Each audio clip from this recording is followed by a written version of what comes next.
drop. Well, everybody can bring their kids over. I don't do nothing on that day. Oh, well, shoot, I wish I had a baby to drop off over there. Yeah. All right, family. Go to Uncle Nino's house. All right, family. We live on the YouTube. What up? What up? Salute. Get the levels. Get the levels and everything right. Okay. All right, man. Sounding good, y'all. Yes, man. It is Rich Rhetoric coming to you. Had to do a special show today. I actually want to do a recap show on the Martin Luther King show that I did with the Israelites on Monday, but some shit happened and I couldn't really get it done. But we're gonna do a special show today, man. Unfortunately, Kobe Bryant passed away. Helicopter crash with his daughter. And what they say, it was 9 people total on the helicopter. So, you know what I'm saying? We're going to get into that, break down the, his legacy, what type of man he was and all of that. Also going to talk about Martin Luther King because I never had a chance to sit with the people on the panel and chop it up about MLK. So we'll chop it up about MLK.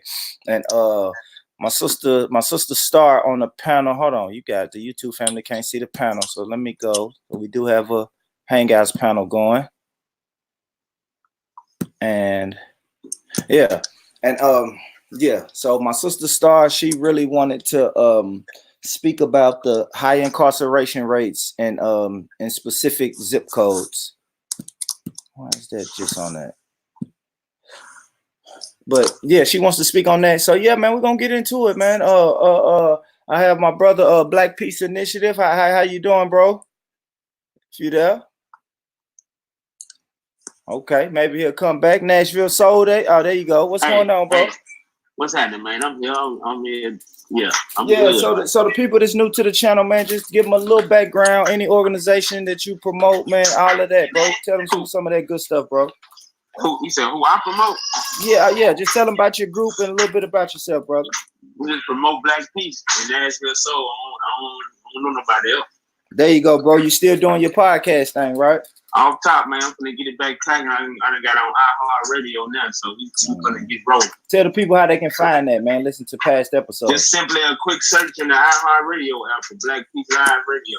Quick, fast, in a hurry. Or you can go on iTunes Podcast, Black Peace Initiative. Either or. Any one of them, you're gonna find a podcast. There you go, my brother. We got Nashville Soul Day. What's going on, bro? Okay, he probably got to work the kinks out. Okay, I got my brother Nino in the building, man. Go ahead, tell the new listeners a little bit about yourself and what you got going on, man. Yo, what's good? What's popping is Nino Black. I don't do nothing. I get up every day and try to do dope shit. And that's about it, man. If y'all on Facebook, make sure y'all go to Prospect Avenue on Welf Road, the Facebook group. We're going to be going private in about another month or so, and we're going to be launching the platform pretty soon. So if you want to learn more about group economics, Black empowerment, financial literacy, mental health, real estate, the whole nine, make sure y'all, join that group. But again, it's your man, Nino Black. What's up? Man, there you go. My brother Mike's on the panel. Brother Mike, tell the people a little bit about yourself, man. Your organization you got popping and all of that good stuff. What up, man?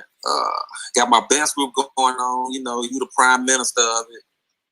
I'm just trying to put it together right now, man. The next chapter is putting in work. Bestgroup615.com. There you go, man. Yeah, that's on Instagram. The best group 615, man. Beautiful thing, man. I really want to salute my brother Mike, man, because I was stagnant, not doing the shit that I was supposed to do.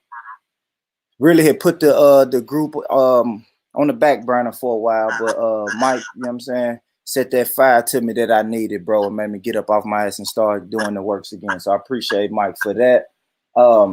Got the beautiful sister Star on the panel. We got to have some estrogen in the building, a female perspective. So Sister Star, tell them the people a little bit about you and what you got going on.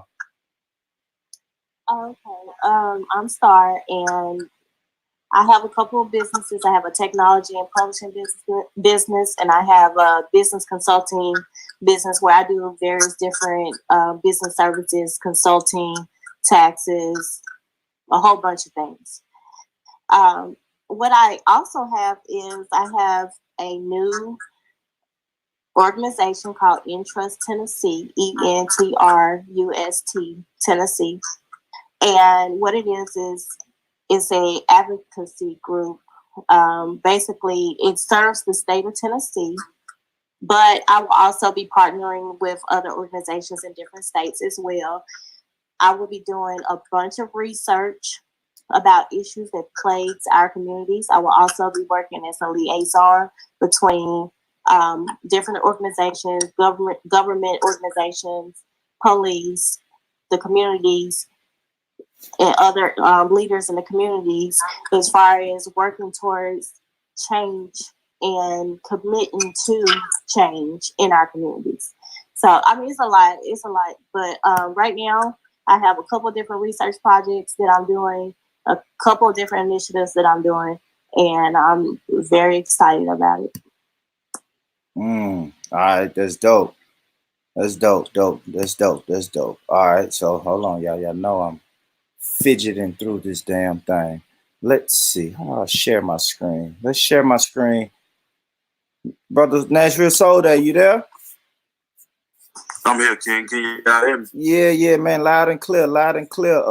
We live on the YouTube page, bro. Tell the people a little bit about yourself, you know, what you represent, you know, your organization, and just talk a little bit about it, bro.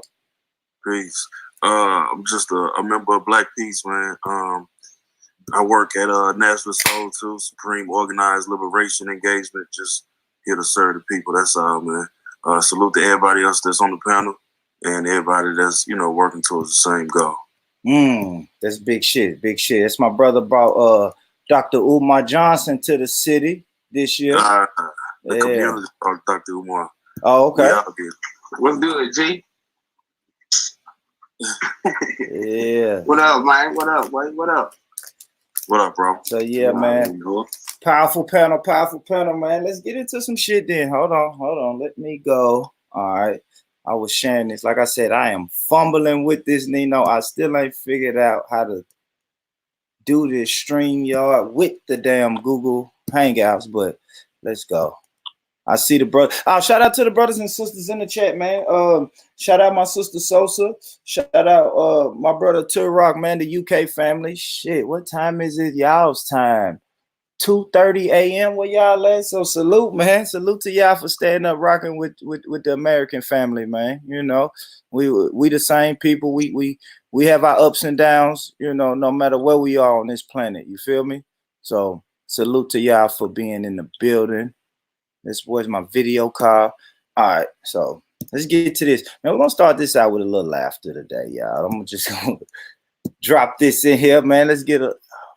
Why do I gotta go to my application window?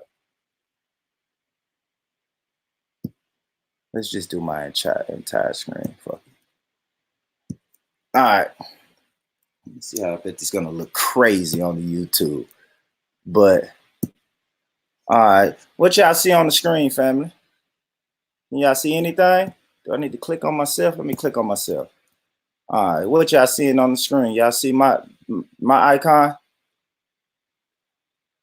Yo, can y'all hear me on the panel? Yeah. Okay. Hey, I can see you, man. You good? Yeah, you good. All right. You clear, man.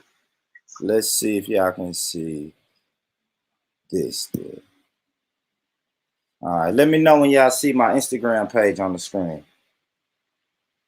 Can see it right now, man. Yeah, y'all see Andrew Yang trying to secure the black vote. Yeah, you see the Chinaman. Yep. All right, the Chinaman. Hold on, y'all. I'm sorry, man. It's a delay between this, what I'm doing in YouTube. I want to make sure the YouTube family can see this as well, because it ain't doing nothing on the YouTube. Hold on. Okay. No. All right. Fuck. What am I doing? Hold on, y'all. I just got to make sure the YouTube. Got to make sure the YouTube people can see this. I just got to make sure the YouTube. Got to make sure the YouTube people can I know. I see that, so I see y'all don't see it on YouTube, and I have no idea what I'm doing wrong. It's gonna be a horrible show if y'all can't see what we see. So hold on, y'all. Let me iron this out. I gotta iron this out. Gotta figure this out. Because if I got that there, then why is that not showing here? All right, let's stop sharing the screen. Okay, hold on. Maybe if I stop sharing my screen there. Stop sharing this tab to StreamYard. Let's see what this does. Now, nope, that didn't do it. That wasn't right. Fuck y'all.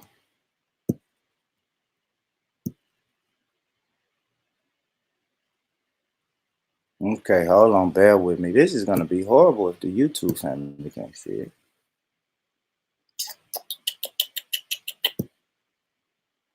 Screen. Entire screen. And see, it didn't do anything when I hit share screen. I just noticed that.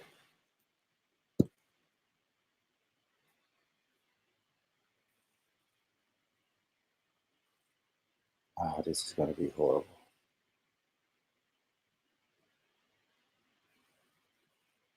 Okay, fuck it. I just have to do it this way. Let me play it. Let me play it here first. And then what we'll do is, all right, y'all let me know when y'all see. Should see whatever you see. You only need to share. You only need to share to YouTube. I know. So I don't know why it's doing that.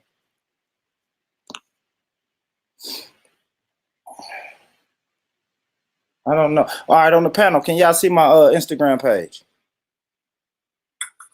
Yeah. The China Man again. All right, let's go.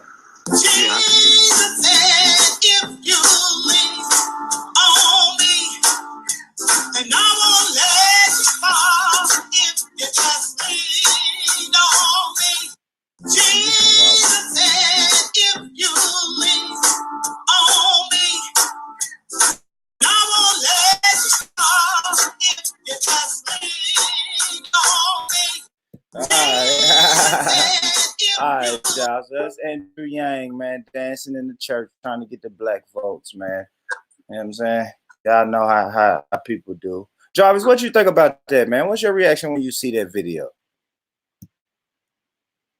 you think about that video? You already know, man. That shit is shameful. It's shameful. I'm gonna tell you why, because they know what it comes. They know what it comes for the for the political immature. They know what it comes. So he came right to the right place.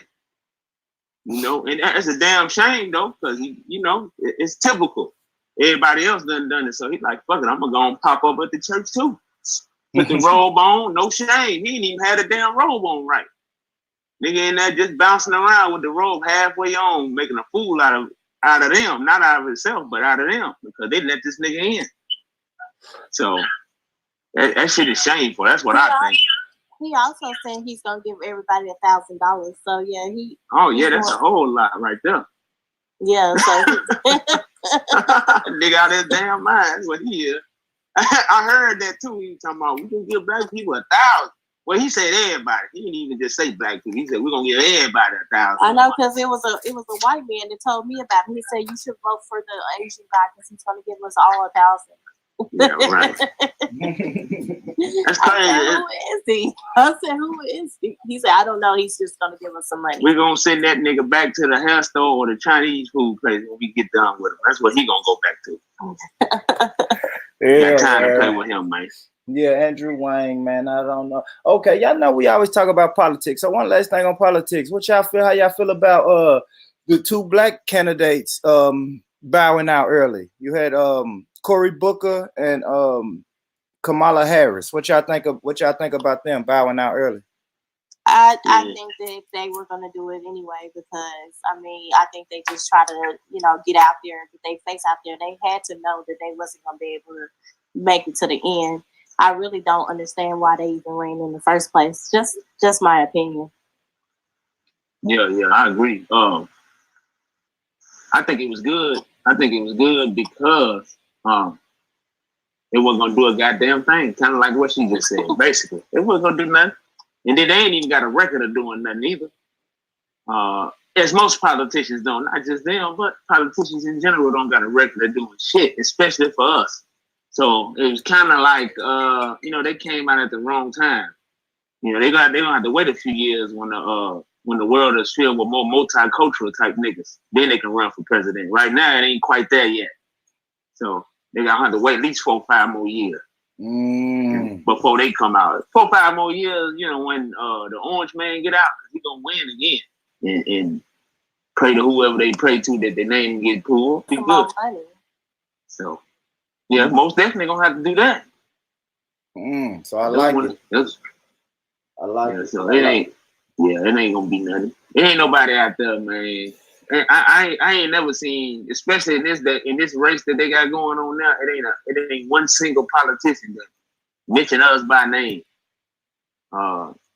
They mention us in passing, and they use code words like people of color and all that old bullshit. So nobody mentioning us, man. We kind of like non-existent in the political arena right now. A lot of niggas think we got a presence in that arena right now. We really don't. Yeah, I hear you. They more so leaning towards the Latino people right now. So, and what they doing. Man, I hear you. Salute everybody. Hit that like button. Brother Nino, you with us? Huh? You there, Brother Nino? All right, he'll come back. How you doing, Camille? You good, sis? Yeah, I'm good. Yeah, man. Thanks for joining us, Camille. All right, now that I got you on the panel, all right. So you heard about the news. What was your first reaction when you heard about Kobe Bryant passing away in a helicopter crash? I didn't think it was real at first, but then I found out that his daughter was on there and they had other people in there. Just it's a lot to take in. It kind of gave me a little anxiety, but I guess everything has a purpose. Is that what they say? Everything happens for a reason. Yeah. So, okay. So growing up, I don't know. See, I it's different because I played basketball. So I guess Kobe did influence my life. He gave me somebody to look at on the basketball court and had that killer instinct and really want to do the things I saw. I really want to replicate the things I saw him do. So Camille, like as a young black girl growing up, like did Kobe have any kind of effect on your life? I mean, I'm not a huge basketball fan, but I mean, of course, like that was like my team, my go-to team, just because of him. So, I mean, I would say it affected me probably differently, like from aspects off of the court. But I think just all in all, like even outside of basketball, we just lost somebody great and unexpected. I mean, it's always, a tragedy, but then to, have this particular black man lose his life that way is just, I don't know, it's a different kind of feeling. Like he's a different kind of celebrity, I'll say. Yeah, I got you. Same question for you, Miss Starr. Any kind of impact on you, or you just really didn't care too much? It did bother me when I saw it today. It just kind of, threw me off because it's just another reminder that, what we take for granted can be just gone. Like just another person gone at the age of 41 that's young. And for him to be who he is, we just didn't expect it. So it kind of just came out of nowhere like a smack in the face. But it really threw me off when I found out that the baby was in the helicopter. That really messed me up. But I grew up in the era of Jordan and Scottie Pippen. So Kobe is a big name, but it didn't have any impact on my life. Like I came up under the MJ, Scottie Pippen era, Chicago Bulls era. And so by the time Kobe came in the picture, I watched basketball, but it wasn't like that, you know what I'm saying? And but I know who he is. Of course, he's infamous for, the rape allegation. He's infamous for his wife being a gold digger and all that stuff. Of course, we heard all that stuff, but other than that, he's always carried himself like just pretty much like a pretty good dude. So it's just real sad and a loss for the culture. I like that. Let's go to the fellas. Fellas, jump in there. Jarvis, anybody, man? How did what y'all think when y'all heard the news today? This is Mario speaking. So to kind of answer your question and then just give my take, Kobe was and is my favorite player of all time. So been put out of several barbershops for arguing Kobe over Jordan, LeBron, whoever you want to compare him to. So, and I grew up in the Jordan era too. I just feel like Jordan was phenomenal. Nothing less, nothing short of great. I just felt like Kobe came along and did what Jordan did in less amount of time, with less amount of help, and with tougher competition. So, I let people be the judge of that, what makes who better.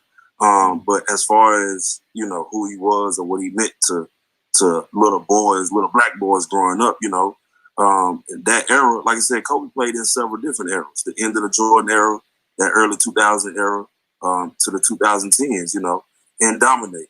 So for me, I was a Kobe fan. Really, I had my fro. And didn't want to cut my mom was wanting to make me cut my hair or whatever, just because, it wasn't quote unquote, didn't look good on young black boys. So, and, at the time Kobe had cut his, and then it was okay for me to cut mine. At least that's how I looked at it, in my mind. So it's like, it is what it is. Die-hard Kobe fan, not a Lakers fan. I correct people all the time when they say, you a Lakers fan. No, I'm a Kobe fan. I was not I wasn't watching. I didn't see the Magic era. I didn't grow up in the Magic era, Kareem or nothing like that. Or, nor my, obviously the now LeBron era of the Lakers. So I'm a diehard Kobe fan. It meant a lot to me. And I was able to take my daddy to see Kobe play his last year. And that was, it was kind of a big deal. Like I said, he's a diehard Lakers fan from the Magic era, which transitioned to the Kobe era. So me taking him to see Kobe, it meant the world to both of us. His first and only Lakers game. So that's kind of a big deal, man. I'm still in complete shock. So yeah. Yeah. Fuck me up. Nino, you there?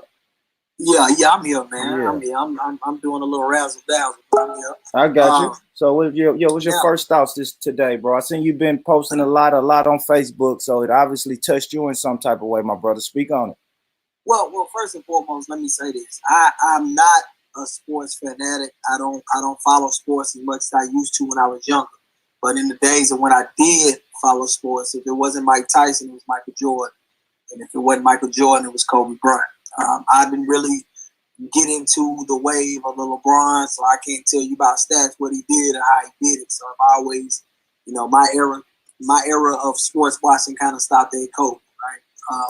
I was a Laker fan. I am a Kobe Bryant fan. I just, when it comes to that, I just felt like, and I said it on my Facebook, man, I don't think we should talk sports today. I think we should talk about a father who passed and a child who lost her life as well. And I think we should focus more on who he was as a person and not so much as what he accomplished. So, I feel like the same way I felt about, any other person that we look up to or little boys look up to. We lost somebody that was impactful to somebody. You see what I'm saying? And I just think we should take that time to reflect. Even myself, like I done got into a couple situations in the last month to where I really was willing to throw everything away for it. And now I'm sitting back and I'm watching this man that lost his life and his daughter's life. And who knows the reason? Shit, the pilot was high or something. Like, who the fuck knows the reason? A bird flew in the damn thing. Who knows? But, it's a sad day. I just wish that us as a people would, rally behind who he was as a man. You know what I'm saying? Yeah. And all right, so my sister Sosa in the YouTube chat. Make sure, hey, feel free to leave your comments, man. Hit the like button. subscribe to the channel if you're not. I'm pretty sure the few people that's in here probably already subscribed. But if you're not, and if you watch this video at a later date, hit the subscribe, man. Dope conversations with dope people. That's all I'm trying to bring to you guys. So Sister Sosa in the comments said, I think it's sad that his body is still warm and the conspiracy theorists have already started their bullshit. Damn, let his family grieve. So if y'all been hearing any, because you kind of threw some out there, Nino, whether you know it or not, but have you guys been hearing any kind of conspiracy theories? Maybe like Nino said, the pilot was high or something like that. Anybody been hearing that yet? I mean, to me personally, me saying that wasn't like we said that's what happened. I don't know. I don't focus on the particulars. But yeah, I seen a girl make a post saying that LeBron, she posted a picture of LeBron with some with Kobe Bryant name and number on his shoe, and was like, "See, you did this because you wanted to be the GOAT." And somebody asked her, "So what?" LeBron asked that nigga to get on the plane. Like what the fuck did LeBron do? Like, people are crazy, man. But see, my whole thing is we overlook people like that when we really need to be trying to get their ass some help. Like, we really need to be trying to get them motherfuckers some help, to be honest. We crazy, man. Yeah. Goddamn therapists. Yeah. If we're gonna talk some conspiracy theories, and we wanted to try to link it back to the industry, and when you start making that type of money and stuff like that, you could say on a spiritual level, when LeBron surpassed Kobe, Kobe no longer was the GOAT. LeBron became the GOAT, and that's where that's coming from. So, like, people are probably going to say that, that's why that happened or whatever. But, people are going to say all kind of crazy shit. We really need to get a report on what really happened with the helicopter, I guess. So. Yeah. I noticed that too. That's what I'm gonna do. I'm gonna take my time with the details, man, because I woke up this morning and jumped on YouTube, and some of the people I follow made videos talking about Kobe Bryant is dead with his pregnant wife. She's dead, and oh my, it was just a lot. It was a lot. I was like, okay, I think we should wait till we get all the facts, and that's what I've been trying to do, is gather all the facts, because at first it was, what was they saying, 5 people on the helicopter. Now that total is up to 9. So that's when I realized, okay, bro, you better slow down and just get out the facts. But I do want to discuss, his legacy, because Nino, you said something big, man. You said, what did you say about the dash in your life? What did you say, Nino? I think you were saying, what will that dash mean between your birth date and your death date? And I thought that was hard, man. That just refers to legacy, and I think all of us were trying to leave a legacy. I actually had this talk with my 9-year-old daughter over the weekend about legacy. You're trying to leave a legacy where you've done some good deeds in your life while you was here. So I guess I want to go to Brother Mike, man. Brother Mike, just speak a little bit about Kobe. Just speak about what type of legacy did he leave in your mind, and just follow it up with, like, I guess, what type of legacy are you trying to leave when you're dead and gone, bro? Man, really, like I said, man, I came up in a Michael Jordan, Scottie Pippen era. So I knew Kobe when he jumped up in the pros, like that. I heard of stuff like that. I always liked him as a player, you know what I'm saying? I liked him because people didn't like him, but I ain't never really just follow him like that. But the thing about it is, though, man, when he, like, going to his kid basketball game, yeah, man, and that's just regular shit that people do every day, man. You know what I mean? That's the shit that I do. I just done that shit this weekend. You feel me? So I'm looking at him like, he going to his daughter's game, and they saying it was 9 people on the helicopter. I'm hoping it wasn't some of her teammates, because they want to get on the chopper too. Yeah. Man, it's just and you know what I mean? That's a great legacy for him to leave behind, the way he died, what he was doing. You know what I'm saying? Yeah. Mm-hmm. What's up, brother? Because you do it too. You know what I'm saying? Yeah. So okay. So what type of legacy are you trying to leave behind, brother Mike? Man, really, the legacy I'm trying to leave behind is, man, I teach my kids is to learn something off each person that you encounter and never be prejudiced toward them, no matter what. Hey, and Ron. when they cross you, Hold on real quick, Mike. Hold on real quick, Mike. Ron, mute your mic for me, bro. You got some background noise going on, Ron. Yeah. Okay, go ahead, Mike. Yeah, I was saying is, it's just like, don't be judgmental of people, you know what I mean, of black people, period. You know what I'm saying? No matter what their religion is or anything like that, learn from it. And, everybody is a friend until they become an enemy. I teach them. I like that. I like that. I want to welcome Brother Ron and Brother Tony to the panel, man. Salute. Thank y'all for pulling up, chilling with us for a minute. Salute to that. Anybody else want to speak on the legacy question, man? What type of legacy did he leave, and what type of legacy you trying to leave? Anybody? So unmute your mic and speak if you want to speak to it. All right. Go ahead. I'm not necessarily trying to leave a legacy. I'm just trying to pull up someone who's broken just like me. You know what I'm saying? So like whatever influence I can have on another young woman or a woman, period, I would like to know that I did that as many times as I possibly could. And then the rest of that, I'm just doing what I want to do. I like it. Well, speaking of legacy, the YouTube family, y'all not gonna be able to see this, but I'll kind of walk you through this video as best I can. Let me do this. So this is on my my IG account, y'all. So it's scrolling across the bottom of the screen. Follow me on IG at Born Rich Boopy. Go to your IG, follow me right there, and you can see you can also see the Andrew Yang video I just played, and you can also see these.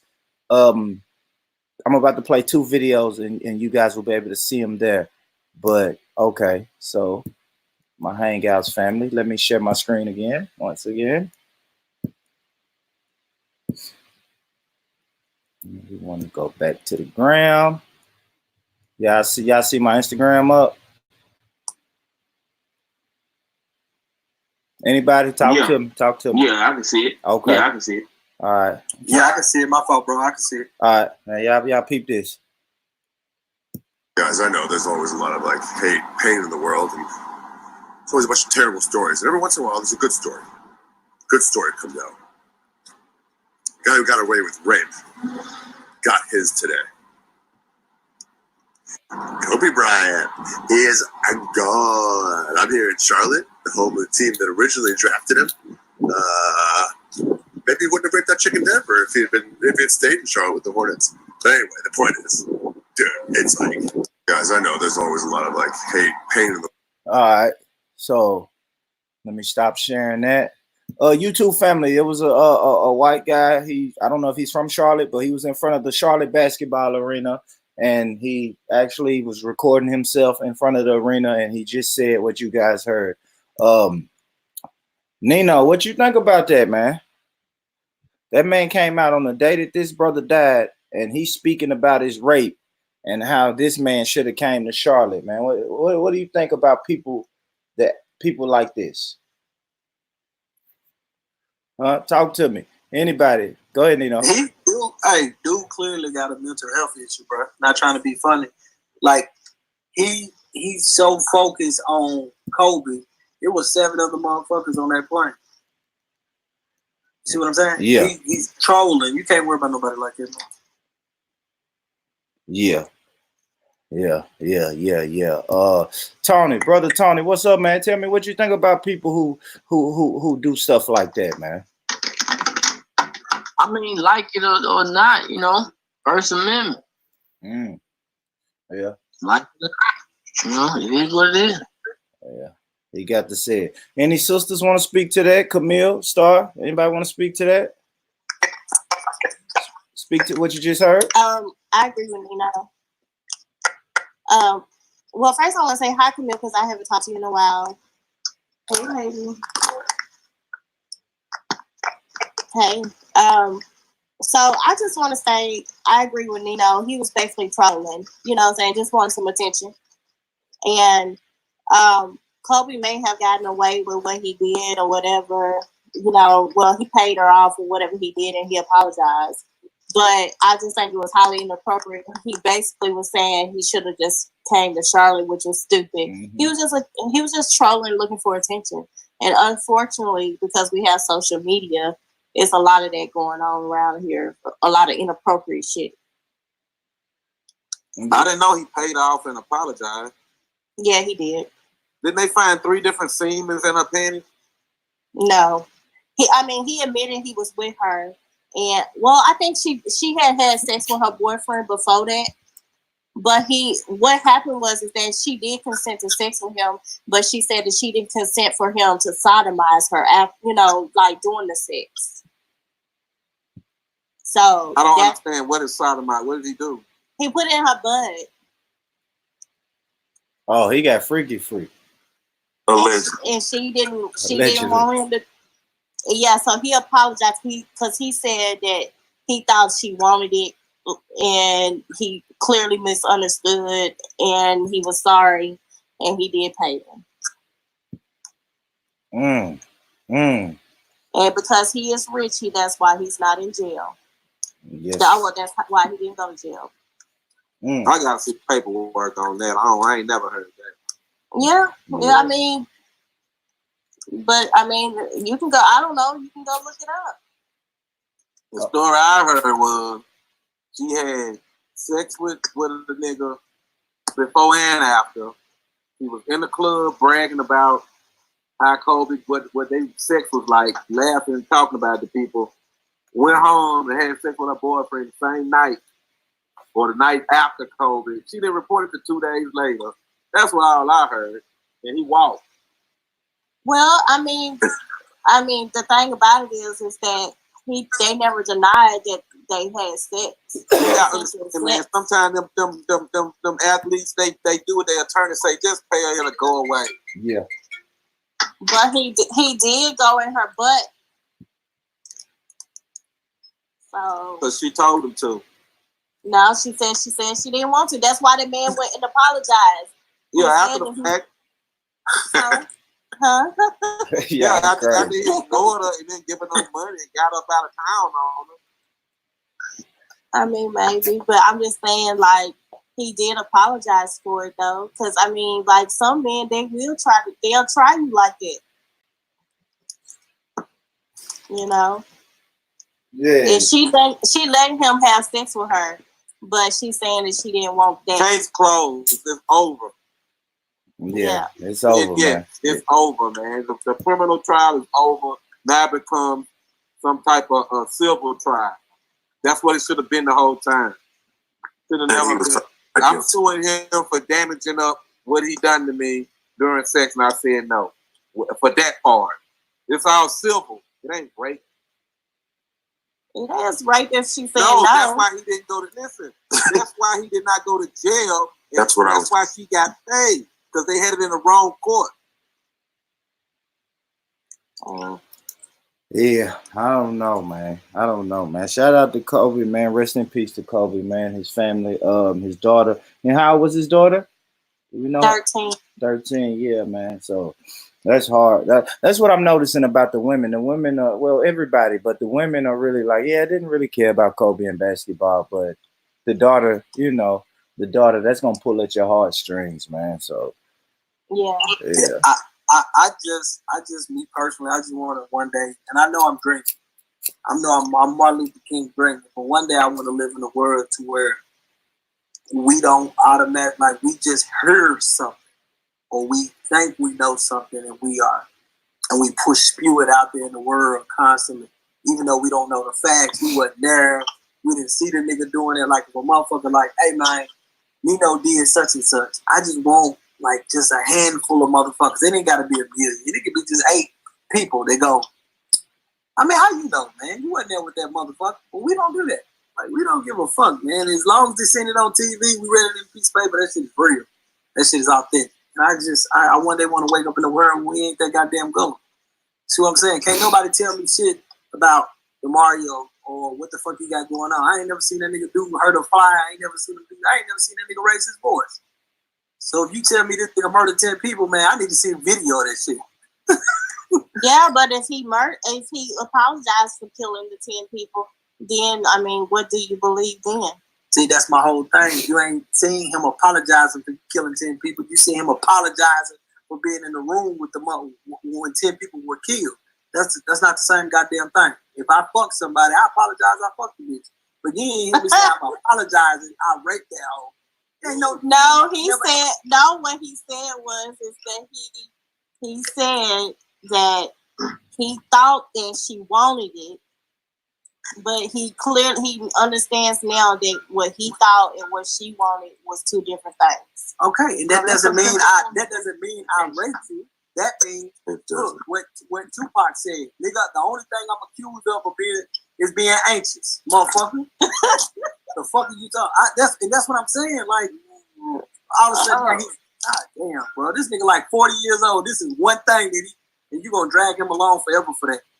Ain't nobody dragging nobody along. Not you. I'm just saying, like, I hate us, man. It's like that man slide, man. Shit, fuck. Yeah. You know how niggas on this panel done fucked the girl that she probably would never tell nobody she fucked him. Hey, let me ask y'all one question. Was the girl black or white? She was white. Conversation over. There you go. I knew Mike was gonna come in with that. Knew Mike was gonna come in with the boom. Facts. I mean, look, he right. Shoot, at the end of the day, that nigga Kobe ain't got no business over there with his dick in the hand or what. But at the end of the day, like, you talking about a nigga who played soccer and was cold at it. Of course, that nigga gonna be around some white bitches. Yeah, I like that, and I wanted to make sure I mentioned that too, man. The brother spoke a couple different languages. You know, spent a lot of time in different parts of Italy. You know what I mean? Brother was real smart, man. I don't think he gets credit for that. You know, I was surprised about his after basketball career. I didn't know he won an Academy Award. Producing, what was it, children's? He was doing, was it children's books or stories or something like that? He was doing that. You know what? What made me research that a few years ago, I went to try to find his page because something happened. I forgot what it was. Someone said him and Shaq was arguing or something. Okay. And damn Instagram, it had athlete producer. I was like, what the fuck? I mean, what the fuck he produced? But that was some years ago, man. He produced some type of short movie, and he produced books. Yeah. Mm-hmm. Yeah. That's dope. Anybody else with a fun fact? Anybody else? Throw a fun fact at me, man. I like little fun facts. You know what I'm saying? I like them. Go ahead. Go ahead, D. I'm listening, bro. You said you was a Kobe fan. I know you got a fun fact for me. That hard. I don't want to spend too much time on the rape shit. Like I said, that's over and done with. But again, just his attention to detail. Like dude was a real live student of the game. And I say that because what made me a fan, like it's a lot of different things that made me a fan. But like I said, you gotta think, like dude learned how to speak different languages. Like he would have certain teammates that only spoke, you know what I'm saying, didn't speak English well. Like Sasha Vujacic, so that man would go learn that language so he could speak that to him while they on the court. You know what I'm saying? And shit like that's attention to detail. That, you know what I'm saying? All that's a different level of focus. So, you know, to me that's dope as fuck. Yeah. Yeah, I like that. Yeah, I like that, bro. I like that, man. So I guess I want to ask y'all. I'll come to you, brother Ron. I know you've been checking it out all day, man. How do you think the media, the media has been reporting it today, bro? Fair, unfair?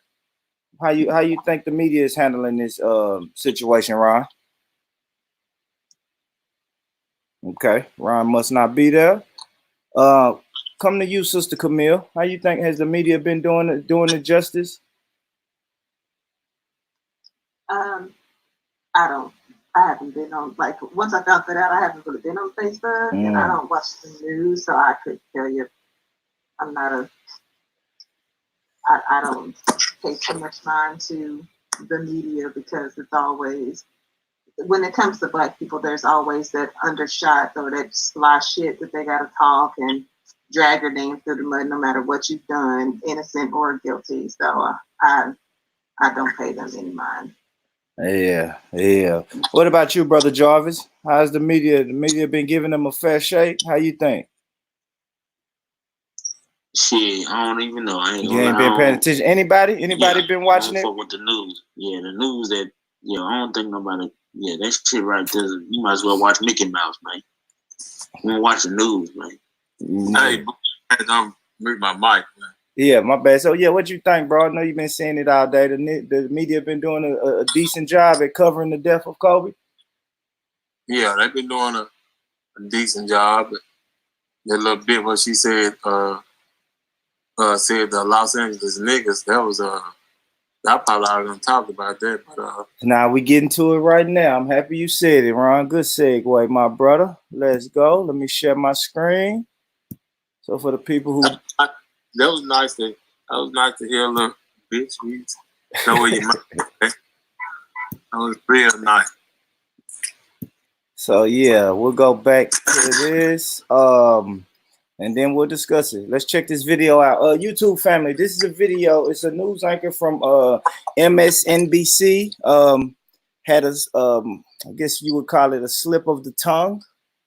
And she was just covering the death of Kobe Bryant. The video doesn't show too much. It's a picture of Kobe, a picture of the people outside, I guess the police station in the area where the helicopter crashed. And she's not even showing her face on this clip, but I want y'all to listen to what she has to say. Let's do it. Athlete, the kind of star that was perfectly cast on the Los Angeles Lakers. Kavita, if I could ask you to stay with us, we're going to go. Athlete, the kind of star that was perfectly cast on the Los Angeles Lakers. Kavita, if I could ask you. All right. Okay. Okay. So Nino, don't mute your mic now, Nino. What happened, man? Fraudulent slip or what? No, man. You know, that's self-conscious, man. I mean, that was her conscious speaking. She know what she was saying. I mean, I feel like she didn't know she was saying it. I feel like she was thinking it, and she accidentally said it. I do that shit all the time. Okay. Well, I actually believe her explanation. However, I heard niggers anyway. Her explanation was she actually was about to accidentally say Knicks. And then when she was saying Knicks, she tried to change it to Lakers. And it came out niggas. Mm-hmm. So I believe her because she's not going to be dumb enough to kill her whole career on purpose by saying niggers. But it came out. We heard niggers, and so there's no recuperating from that. I believe her too, Star. I believe that too. When I first heard it, it sounded like she was trying to say the Knicks. That's what I thought. And then I was like, this bitch switched it up. And said Nickers. Yeah, she tried to say Nick Lakers. And then she said niggers. Okay, Star. Yeah, go ahead. I didn't hear her explanation for her. And I don't give a fuck. She still say niggas behind closed door. You know what? That was her subconscious mind. Like Nino said, her subconscious mind actually took over and made her get. You know how we trying to say something, but our brain makes us say something else. And I do that shit all the time. Yeah. And I really do believe that she tried to say Nick Lakers and it said niggers. And we heard it.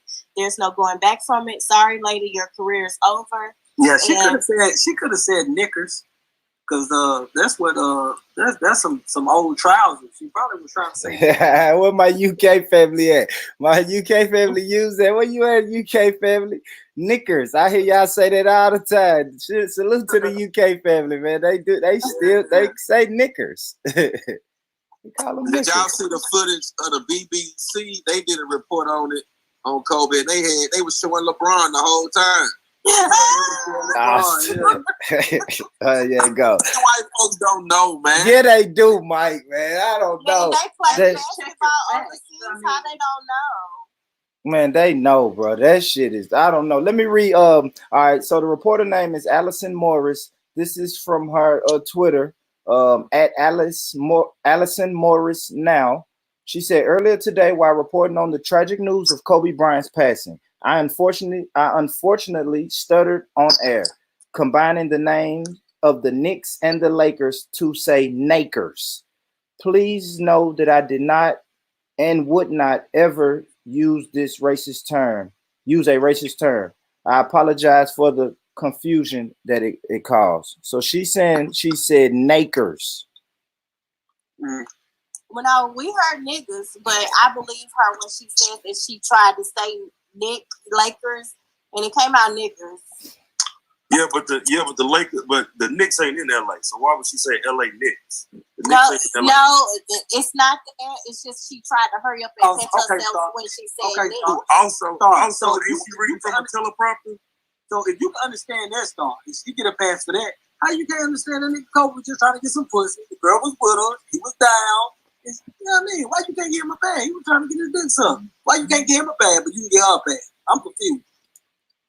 Okay, it's not the same thing. And wait a minute, I'm not giving anybody a pass because, like I said, I heard niggas so her career's over, even if she didn't mean it. And as far as Kobe in that situation, because I'm a woman and I know how dudes are and I know how dudes will do in the bedroom, a lot of times if you already having sex with them, they'll still try to do stuff to you that you might not want them to do because y'all already having sex. So we don't know what happened. So you be trying. So Star, how long you been giving niggas pussy up by accident? No, she didn't. That wasn't what the issue was. She consented to have sex with him. She was having sex with him. She got him for going in her butt. I quit. Okay. I quit. She wanted him. Listen, she wanted him in her vagina, but she didn't want him in her butt. Period. And Cole got freaky. I quit, man. I quit. He got he apologized. He thought she wanted it. That's what he said. He apologized and he gave her some money. So it was over. And Star, have you ever asked yourself this question? Why would he think that she wanted it? Because she possibly could have told him that day, yeah, go ahead. And then no, then okay. I mean, it's a possibility. It could have been one of them type of situations. It's a possibility.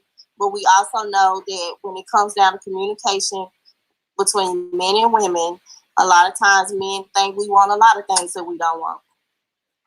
You know when you want that fight, that dick in your list. I know. I don't want nobody in my life. You can't tell no man what we think. You can't tell a man what he think of, for real. Well, no man. What we think. And that's where the communication breaks down. She had to tell him yes at some point. No, she told him yes to the sex. But she said yes until he pulled that log out. Like, oh. So why go to the club? Why go to the club that night and brag about it? I mean, I'm not saying that. I'm not even defending her or anything like that. All I know is he apologized and he moved on from it. Mike. You seen for shakedown, Star. You know when you go play basketball, you be all game forward to about 2 hours after you play basketball. You got them legs and back don't work. That's what happened. Right. She was in the club bragging about it. Went home and sat down. Got that black mamba in her ass. D, what they doing, D? No, I mean, I really listen. I don't know. I've been trying like that. I've had a guy try to do me like that, and I don't play that. Ain't nobody going in my butt. So now that's over. D, they're destroying his legacy. D, what they doing, Mario? They destroyed I don't know why we spend a lot of time on the rape shit. Like it's bogus, man. If the man was found not guilty, it's not uncommon for a multi-millionaire to pay somebody whether they guilty or not guilty. That shit happens all the damn time. It don't all the damn time. But he also apologized for it. So of course, he has a wife and kids at home, sweetheart. I have a wife and kids. I'm apologizing to everybody because this is all over. I'm the biggest star in the world right now. I'm the biggest NBA star there is right now. I apologize if this is all over your news. Your kids got to turn this on. Your kids got to see this. I apologize to her family. I apologize to everybody. I just wish this would all go away. And I'm only, 19 years old?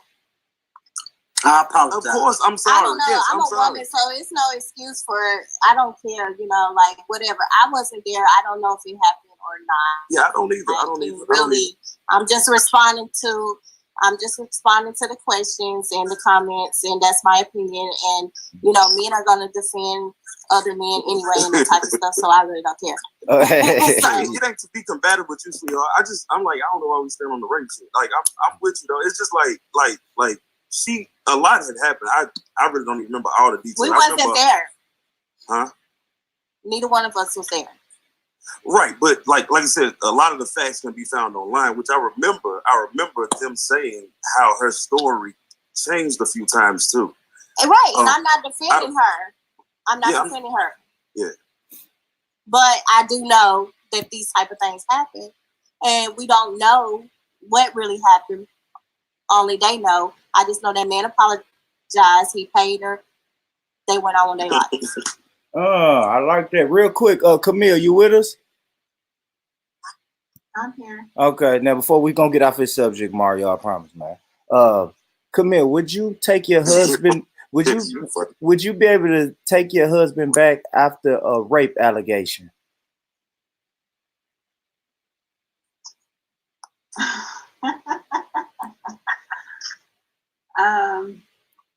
I guess it would all depend on the basis. If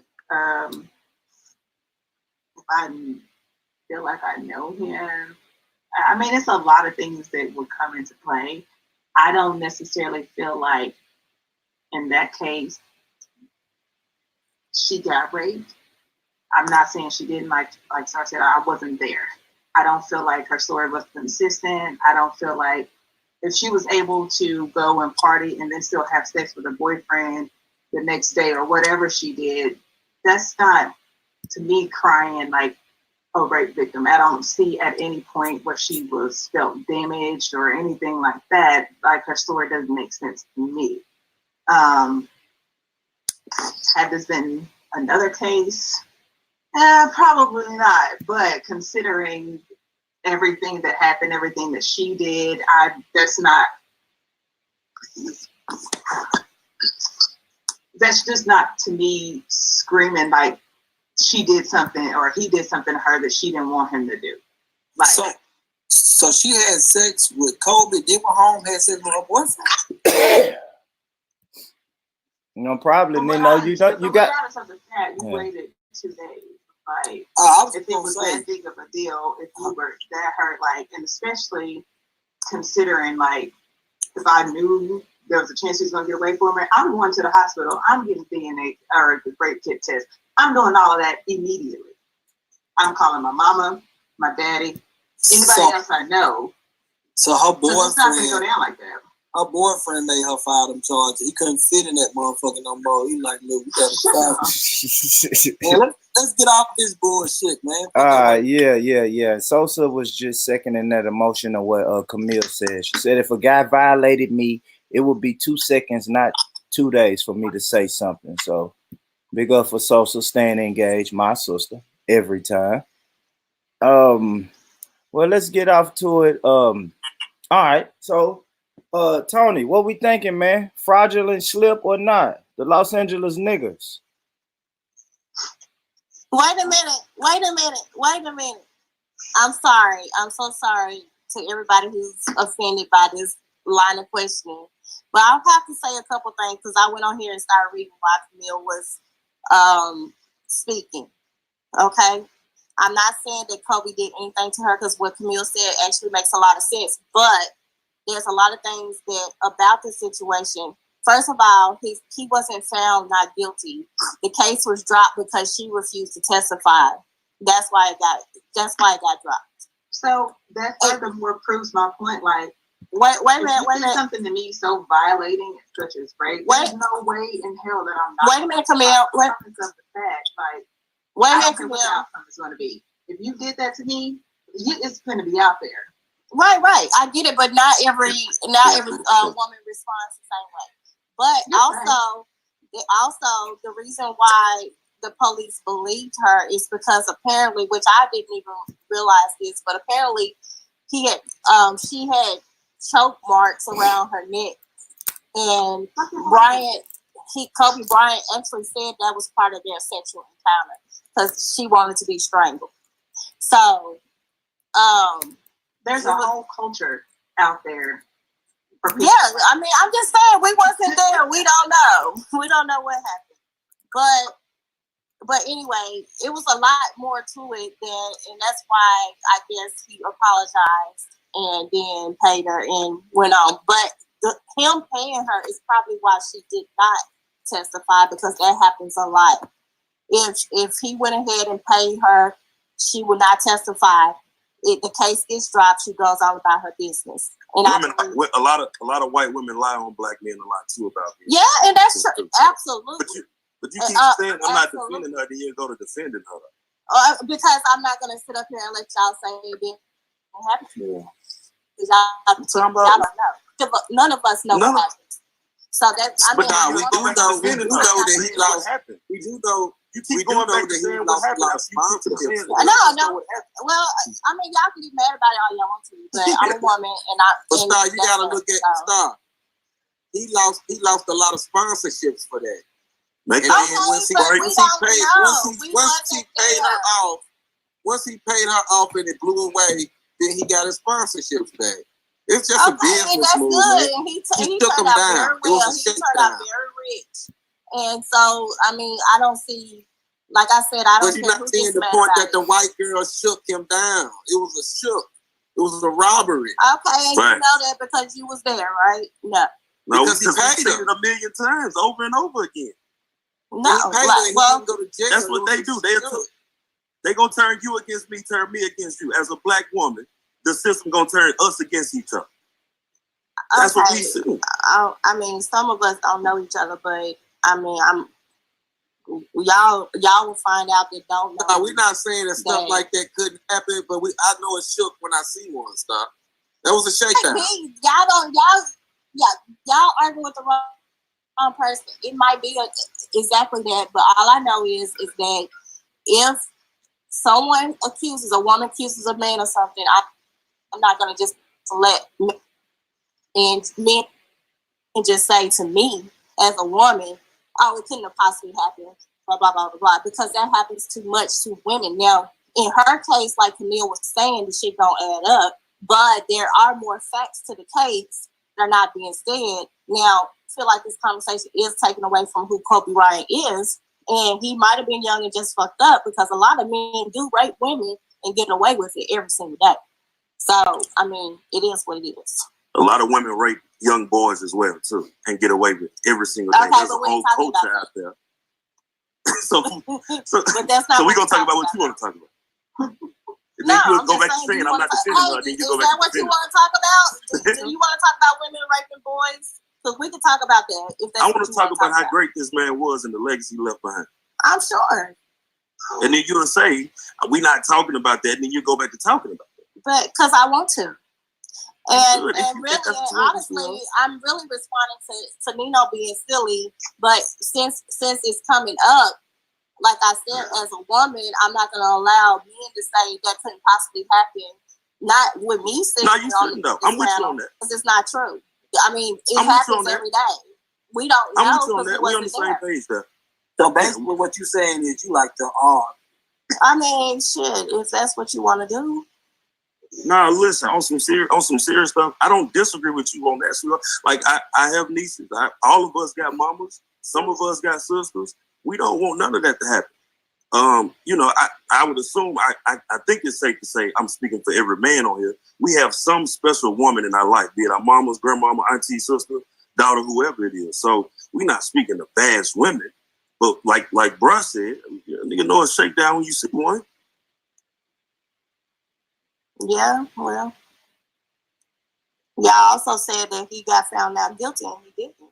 Well, in the United States is innocent until proven guilty. That man was not proven guilty, therefore he was innocent. No. Because we were just talking about OJ. We know he ain't. So it's amazing how how agitated black people get when you talk about certain black quote unquote leaders. Nah. It's part of it. Whether it's true or false, you can't get agitated. okay. And all of y'all, I can hear the agitation in your voices. Whether you saying, So it you don't matter. get called for rape. You better hope he is as agitated when your ass been doing. That's what I'm. Rape is a serious allegation, bro. I understand, but if the facts are there, you gotta at least admit, okay, the lady had bruises on her neck, the lady had valve tearing, but then she did some suspicious stuff. So it's pros and cons to it, but you gotta accept it though. You can't just say, "Oh, he didn't do it." No, you can't do that. I'm saying it like so. For instance, y'all saying y'all. Well, I can't say y'all because everybody has a different perspective. Some people do follow Kobe. Some people do not follow Kobe's legacy, life, whatever. Some people remember the case. Some people just reading back on the facts. Personally, I put it past me. I'm a Kobe fan, so you can say I'm biased. I put the case past me, but I can't. I'm not one of these people that's going, sugarcoat some bullshit.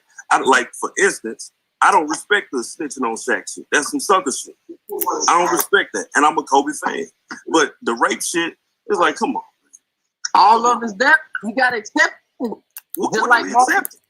all the good stuff, bad stuff with Martin. You gotta accept it. Y'all telling us, y'all saying that he sound agitated because I'm not agitated because I don't give a fuck.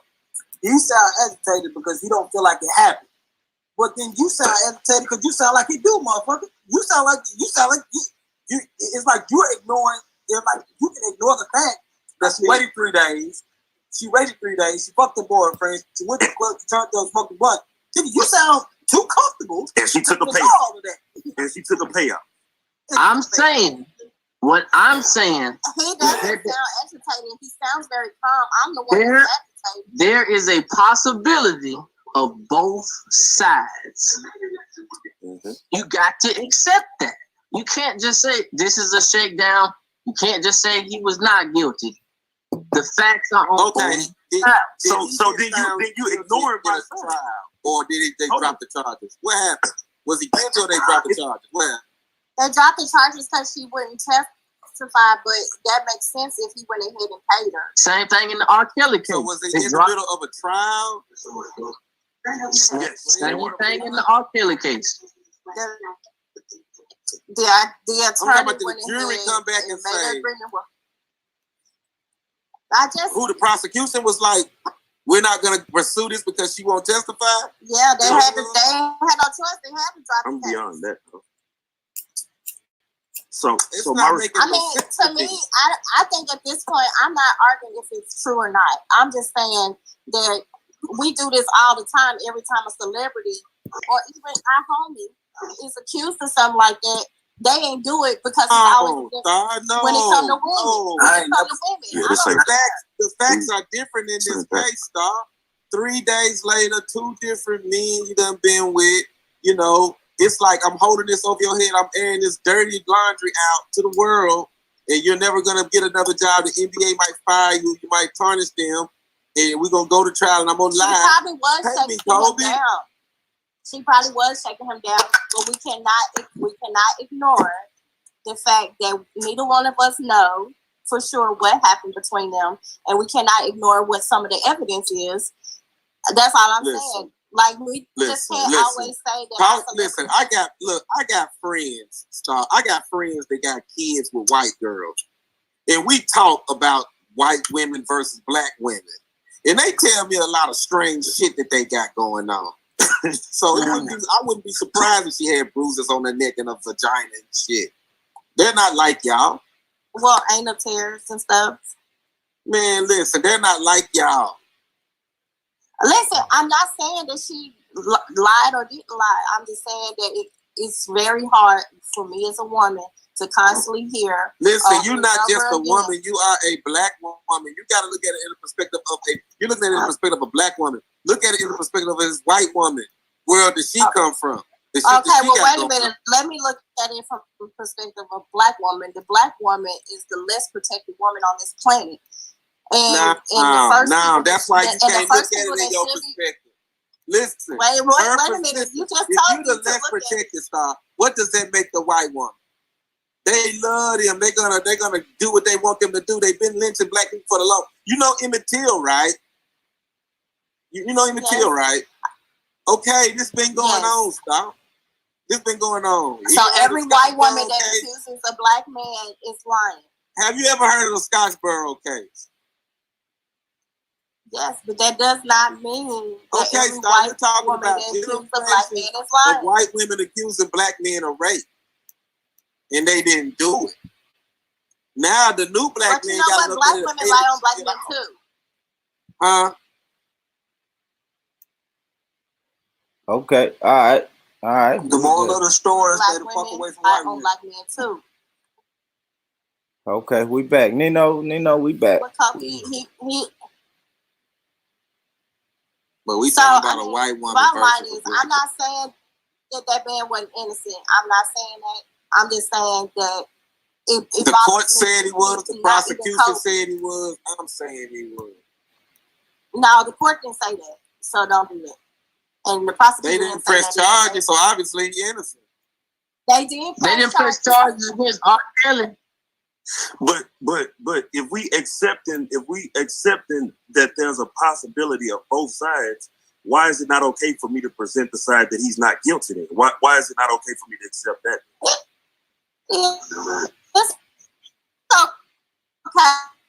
You going in and out, Star. Star, you going in and out. You messing up. Okay, but you was doing something. Yeah, Star, you was messing up. Nah, we can't hear you. We can't hear you. You going in and out. You got an Obama phone, don't you? Yeah, you going in and out. You got an Obama phone. You didn't make a turn. No, yeah. Excuse me. Let's take a pause right here. Y'all hear me now? Yeah, Star, hold on. Before you go, let's take a pause right here. Sosa, can you hear me? Yeah, I can hear you. Hi, everybody. Can y'all hear her? Yo. Yeah, I heard it. Yeah. All right, cool. Sosa, welcome to the panel, man. You know what I'm saying? Great convo going. But I just want to make sure you guys could hear each other. Go ahead, Star. I don't know, can you hear me? Yeah, we hear you now. Okay.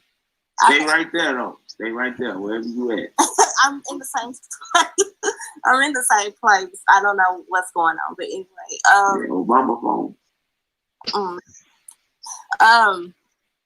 I can't even remember what I was trying to say. All I'm saying is that because you were getting so upset, I mean not upset, but agitated, as Tony said. And I was just letting you know I wasn't gonna stand down because I'm just not going to. But I'm all about women's rights, and one of the things that we often do is we overlook the possibility when it comes to celebrities, especially, that some of these things probably is true. I'm not saying it was true. I'm not saying it wasn't a shakedown. And like Camille said, it don't add up. Now, as far as some women do not go to the hospital. I know this personally, and I know this from working with rape victims. Most women do not even report rape. They don't go to the hospital. They don't tell anybody because of shame. In her case, she was doing a whole lot of extra shit. But in this particular situation, I just felt like you just saying because it was Kobe Bryant, it wasn't possible. And that's what I heard. No, I didn't say that. I just said she had inconsistencies in her story. Therefore, I agree with that. Therefore, it was like, okay, this sounds like some shit this looks like a book we've read before. So if there's a possibility that he didn't, is there a possibility that he did? Yeah, because we weren't there. So it's definitely a possibility. That's all I'm saying. It's hard for black people. It's hard for us to accept the flaws that come with our leaders. We get all worked up. I would agree with y'all. But you can't call it a flaw though. If we don't, if neither one of us was there. Hey, That's bias. Bias. Look, I would agree with that. Antonio B was talking about R. Kelly. This motherfucker got a Bible full of goddamn evidence that he done it. Now, if a nigga arguing R. Kelly, then that nigga he a diehard R. Kelly fan and just don't want to see shit. He think R. Kelly good. But we do the same thing for Martin Luther King. So you get to poking holes in that story, then everybody get all worked up. Man, what woman getting sodomized and then going laid up with her boyfriend the next day or within 24 hours? Come on, man, stop. It's a shakedown. Evidently, it's something they do in Denver, Colorado. It's a shakedown on them Obama phones. Hey, Tony, what you talking about MLK, man? What about? Hold on, we gonna get to it, Mike. Let's take our time.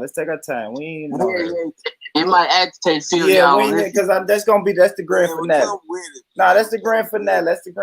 He watched the girl get raped. If you want to go there, hold on, Tony. Hold on, Tony. We're gonna get there.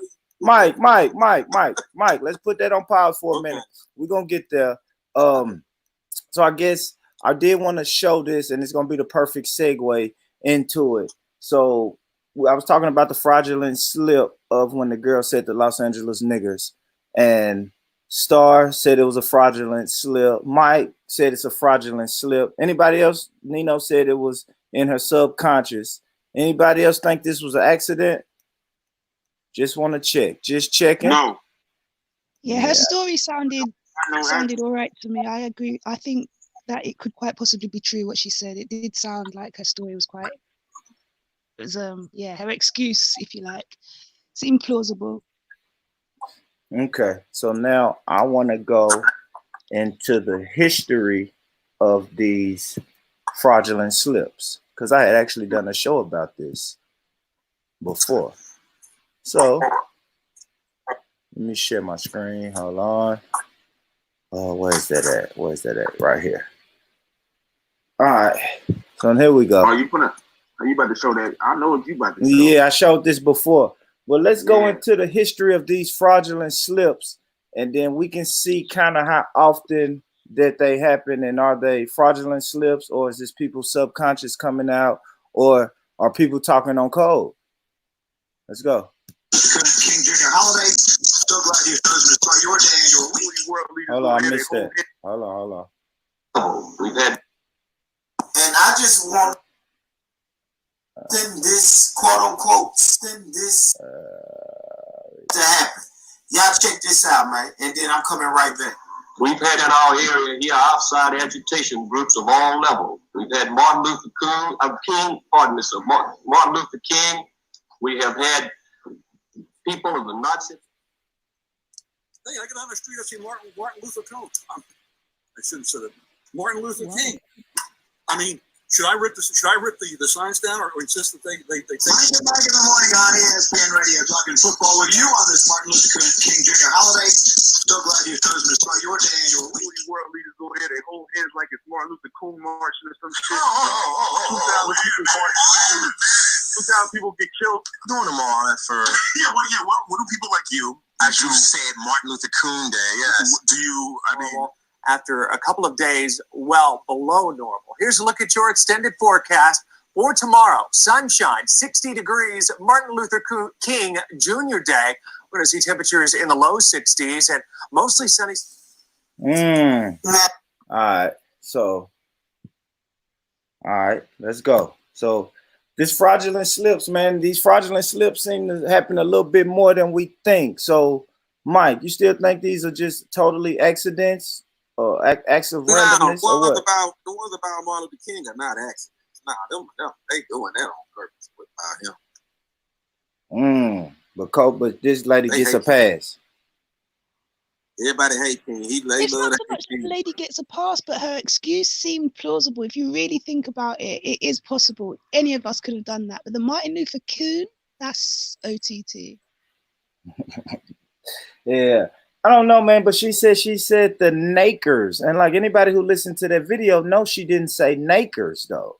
Like so. She's lying about that part. She's purposefully lying about what she said. When we heard what she said, but she's telling the truth that she tried to say Nick Lakers, but she tried to change it to Lakers in the middle saying Nick, but it came out niggers. She's not gonna say, yeah, but I accidentally said niggers. That part she lying about.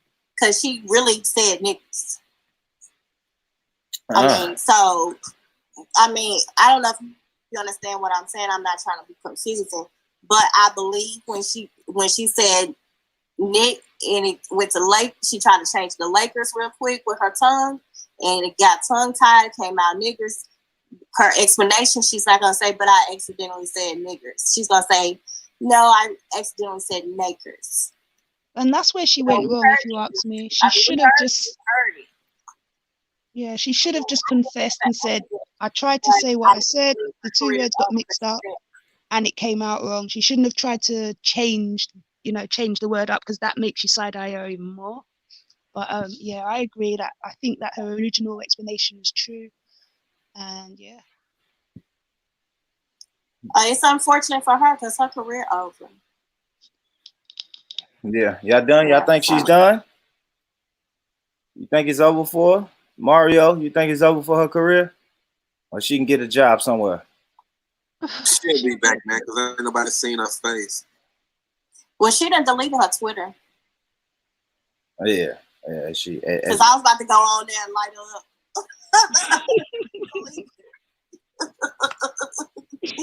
She deleted. It's another reporter that's in the UK that has the same name, and people been tearing her up because they thought it was her. And she's like, I am not her.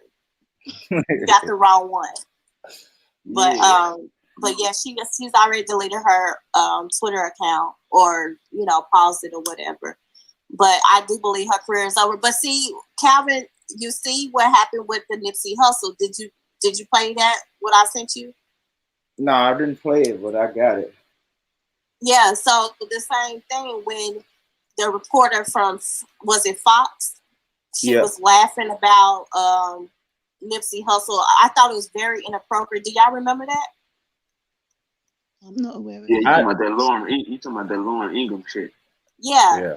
Like that was like a totally different situation, but it was so inappropriate how she was even reporting on it, and then how she showed YG with the fuck Trump song or whatever.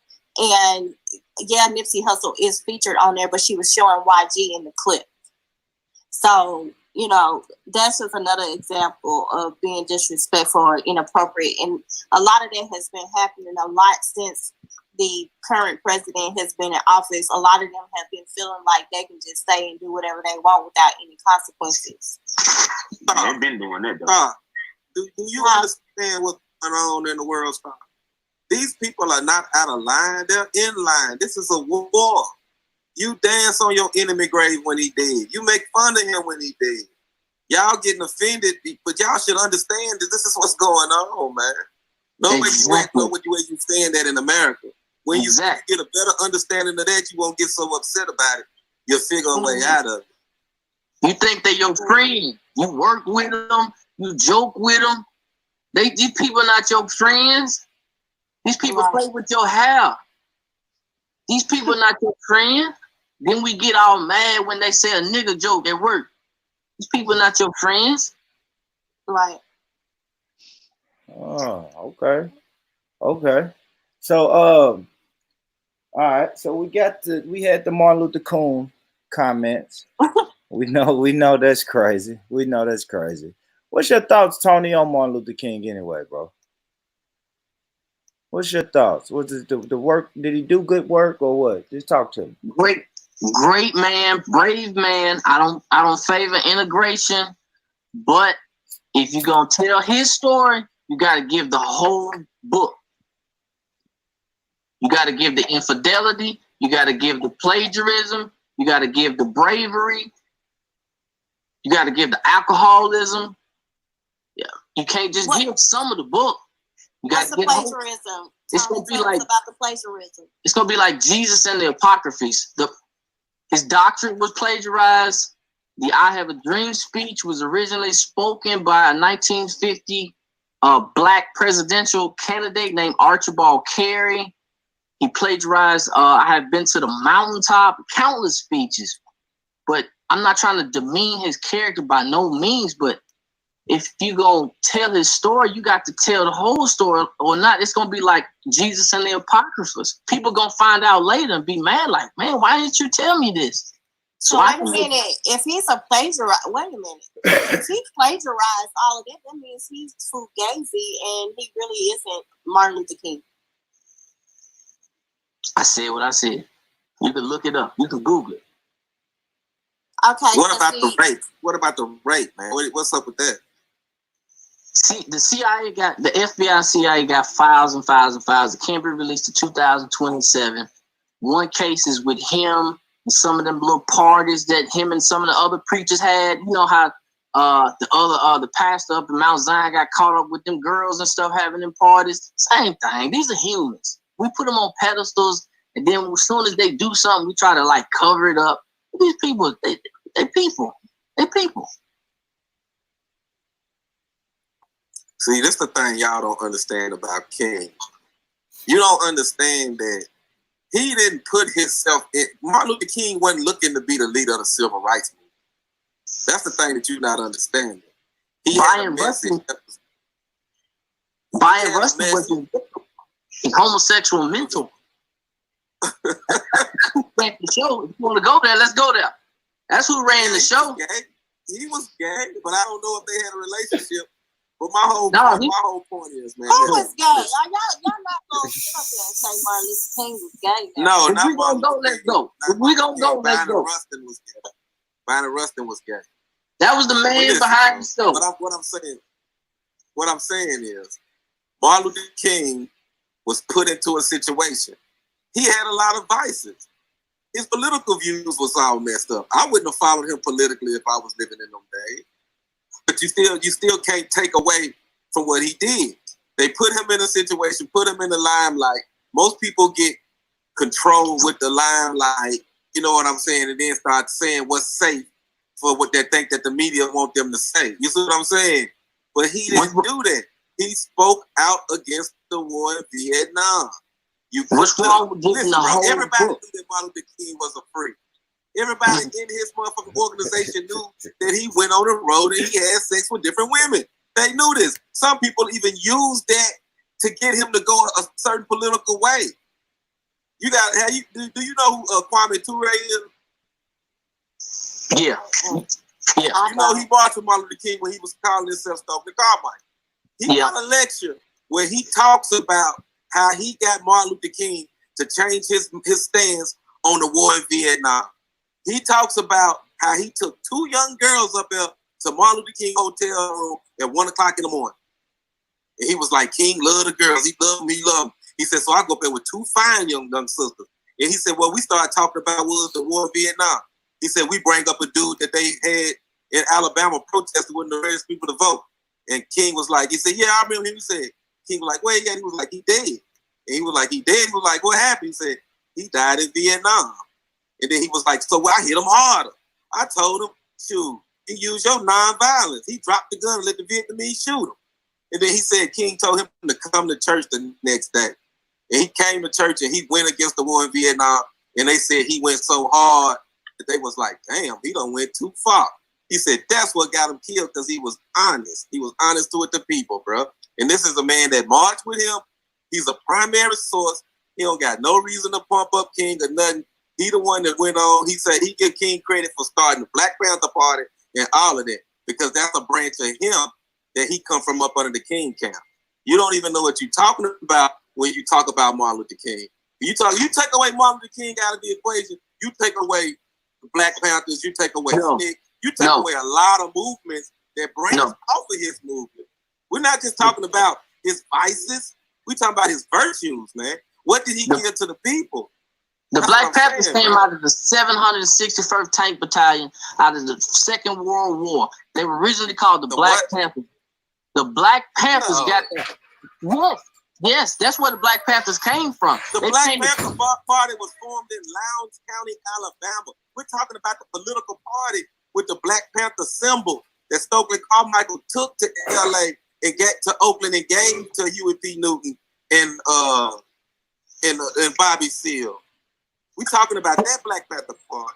Huey And P. Martin Newton. Luther King registered listen, bro. They was 80% of the population, and they counted, and the white people ran it. They wouldn't let them be Republicans. They wouldn't let them be Democrats. So they had to come in with their own political party, and their symbol was a Black Panther because the white Democratic Party was a white fucking rooster of cock. So they was like, this Black Panther gonna kill this cop, and they won. And he took the idea out to Oakland and gave them the symbol in their name. He was the prime minister of the Black Panther Party. You got to understand what movements are, Tony. The symbol was first used. Go ahead. I'm gonna let you talk. Go ahead. I ain't gonna talk. Go ahead. You got to understand that this shit is connected to Garveyites. This shit go all the way back to Frederick Douglass. It's all connected, man. It's which way that you want to ride on and how you're gonna take it. Are you gonna spend the rest of your time spreading vices about King? They pumped King up in this like they knew he had all these vices just so they can bring him out in the future generations and tear him down. I don't give a damn who he slept with. I don't care if he slept with white women. I don't care. Well, why did it cause so much concern? Why did it cause so much concern, bro? Because he gave black people courage, man. No matter how he done it. Now that courage that he gave them grandmamas to sit down in there and get spit on and don't do nothing, don't move and don't fight back. Now the future generations, you try that shit, you're gonna get your head knocked off. You see what I'm saying? Without that, you wouldn't have what you got now. You gotta understand what's going on. Okay, Mike, I hear your point, but what about the plagiarism? That's serious. Because that's his whole plagiarism, identity. like I say, speeches. He had a Jew behind him. I think his name was Levy or something like that. I can't remember. But like I'm telling y'all, they put this young man into position because he changed his name to Martin Luther after the Protestant saint or whatever he is. And he did all this. He was in move with what the white church wanted him to have. Like they control Bishop Walker and all of them. You think they got these mega churches just because they collecting money? No, they getting loans from these white organizations and they building their churches. That's what they're doing. You know what I'm saying? So that they couldn't control the SCLC. They couldn't control Martin Luther King. So they had to off him. It's just the bottom line, man. He not understanding what's going on. They put him in the limelight. He didn't go by what they were saying. He was already nonviolent. They was loving that. But then he started going against the war in Vietnam, started going directly against the government, started talking about the Homestead Act, started talking about black people broke, went to Memphis for the garbage workers, and that's how they hit. Let's just keep it real, man. He just started talking like that. Come on, man, bro. Come on. You talking about an orgy. You finna take some information from the FBI, the enemy? Come on, bro. You tripping. So all information that's in a negative limelight of him has to be fictitious. This is what I always if it's coming from the FBI, the tainted FBI, COINTELPRO. Come on, man. The FBI? Are you serious? His doctorate was plagiarized. Hoover? His doctorate was plagiarized. And then you give it to me 70 years later. Man, get the fuck out of here.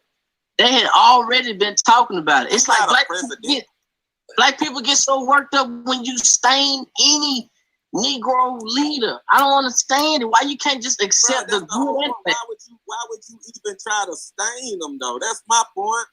It's there. Listen, his Martin Luther King generation is dying off, bro. Is he off limits? Who else is off limits? Who else is off limits? Please tell me. Can we put him in a bubble? Are we putting him in a bubble? That's what we're doing. No, you put him in a bubble. Why you can't appreciate what I'm giving you about him, though? That's what I'm saying. When Boopy asked me how did I feel, I put good and bad. I didn't just say bad. All you heard was a biased point of view, which gave you a negative biased view. I said good and bad. But we got to understand. I'm just saying, what was the bad that he fucked white women? He had orgies. I listed a whole lot. Want me to list them again? Want me to list them again? He plagiarized the speech. Speeches, doctrine. Where's your primary sources? I'll get you. Can I give it to you? We don't know because he stole them. I give it to you. Archibald Carey. I Have a Dream speech. 1950. Presidential candidate campaign. That's one. Infidelity. Georgia Powers wrote a whole book on their sexual activities called I Shared the Dream. I can go on and on. So what you telling me is the same white person that wrote this dude I Have a Dream speech gave that shit to Martin Luther King 10, 15 years later. Archibald Carey. Now, what party was you're not listening? You're not listening. Archibald Carey was a black person. Archibald Carey was a black person who ran for president in 1950. If you look it up, you'll understand what I'm saying. Not only did he run for president, but he was in Martin Luther King's campaign. But he never gave credit to this man. Okay. So I'm asking you, what party was, did he run under, Republican or Democrat? I could say Republican or the Democrat, and you wouldn't know because you don't know who Archibald Carey is because you won't look it up. That's what I'm trying to get information. I'm gonna look him up. I'm gonna fact check you. You don't need the party. You don't need the party. I just gave you the 1950 presidential campaign. If he's a black man, he probably was what, Democrat. If you type in Archibald Carey, 1950, he's gonna pull up everything. That still don't change the fact that Archibald Carey, whoever his name is, didn't get his goddamn head blowed off in Memphis. You changing the narrative. No, I'm not. You are. The narrative should be that he died for what he believed in. That's the narrative. He wouldn't change his mind about a war, so they shot him. A lot of people died. Another black man getting shot down in America. That's a lot the of narrative. people died. You cannot go off the narrative. He was murdered by the FBI. That don't change the fact. Cops killing black people. It's still continuing. Okay, Mike. I don't think that Tony or anybody would ever say that Martin Luther King didn't do the stuff he did, because I still think he's a great man, even if he plagiarized stuff. But really, he fraud if he plagiarized. But listen, he Martin Luther King had an was an influence unarmed black man, just like Trayvon Martin was, and got murdered by a white man. Let's not go off the narrative. We gotta solve the main issue. He did, but still. We're not talking about King's vices. We're talking about his virtues, and he was a victim of America. No matter how you look at it, he was mentally fucked up, and he was physically fucked up by America. He was a victim, and he come from us. So who the fuck are we to do that to this man? He come from us. He got the same illnesses that your grandmama and them had. Hey, can I make him like that, bro? He gave the ultimate sacrifice of his life. Come on, man. That shit just. Can I make a request? He's not Jesus. Hey, can I make a request? He's an ancestor. Can I get Antonio to text me his first name, last name, and phone number? And Star, you do the same thing. I want to look at y'all background. I want to go ahead and start cleaning up y'all fuck up now. If y'all die, I'm gonna need something to defend. So go ahead and send me that shit down so I can look it up.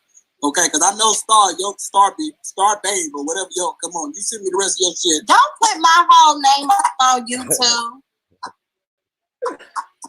He cried. Hey, my name is Antonio Sales, and I hope that whoever looks at my life can look at the good and the bad and make a determination on whatever they choose. Yes, see, but Antonio, the problem is when we talk about you, we're not gonna say, "Hey, man, these people was this perfect goddamn angel that ain't never did that wrong." Man, let's only look at what we say. What we're gonna do is we're gonna have a conversation on your day, on your birthday. We're gonna have a conversation, and that conversation is, "Hey, man, I can't believe he was able to accomplish this. He's not able." And what we hope is that one hating ass nigga in the back gonna go, "Man, that nigga used to snort pot."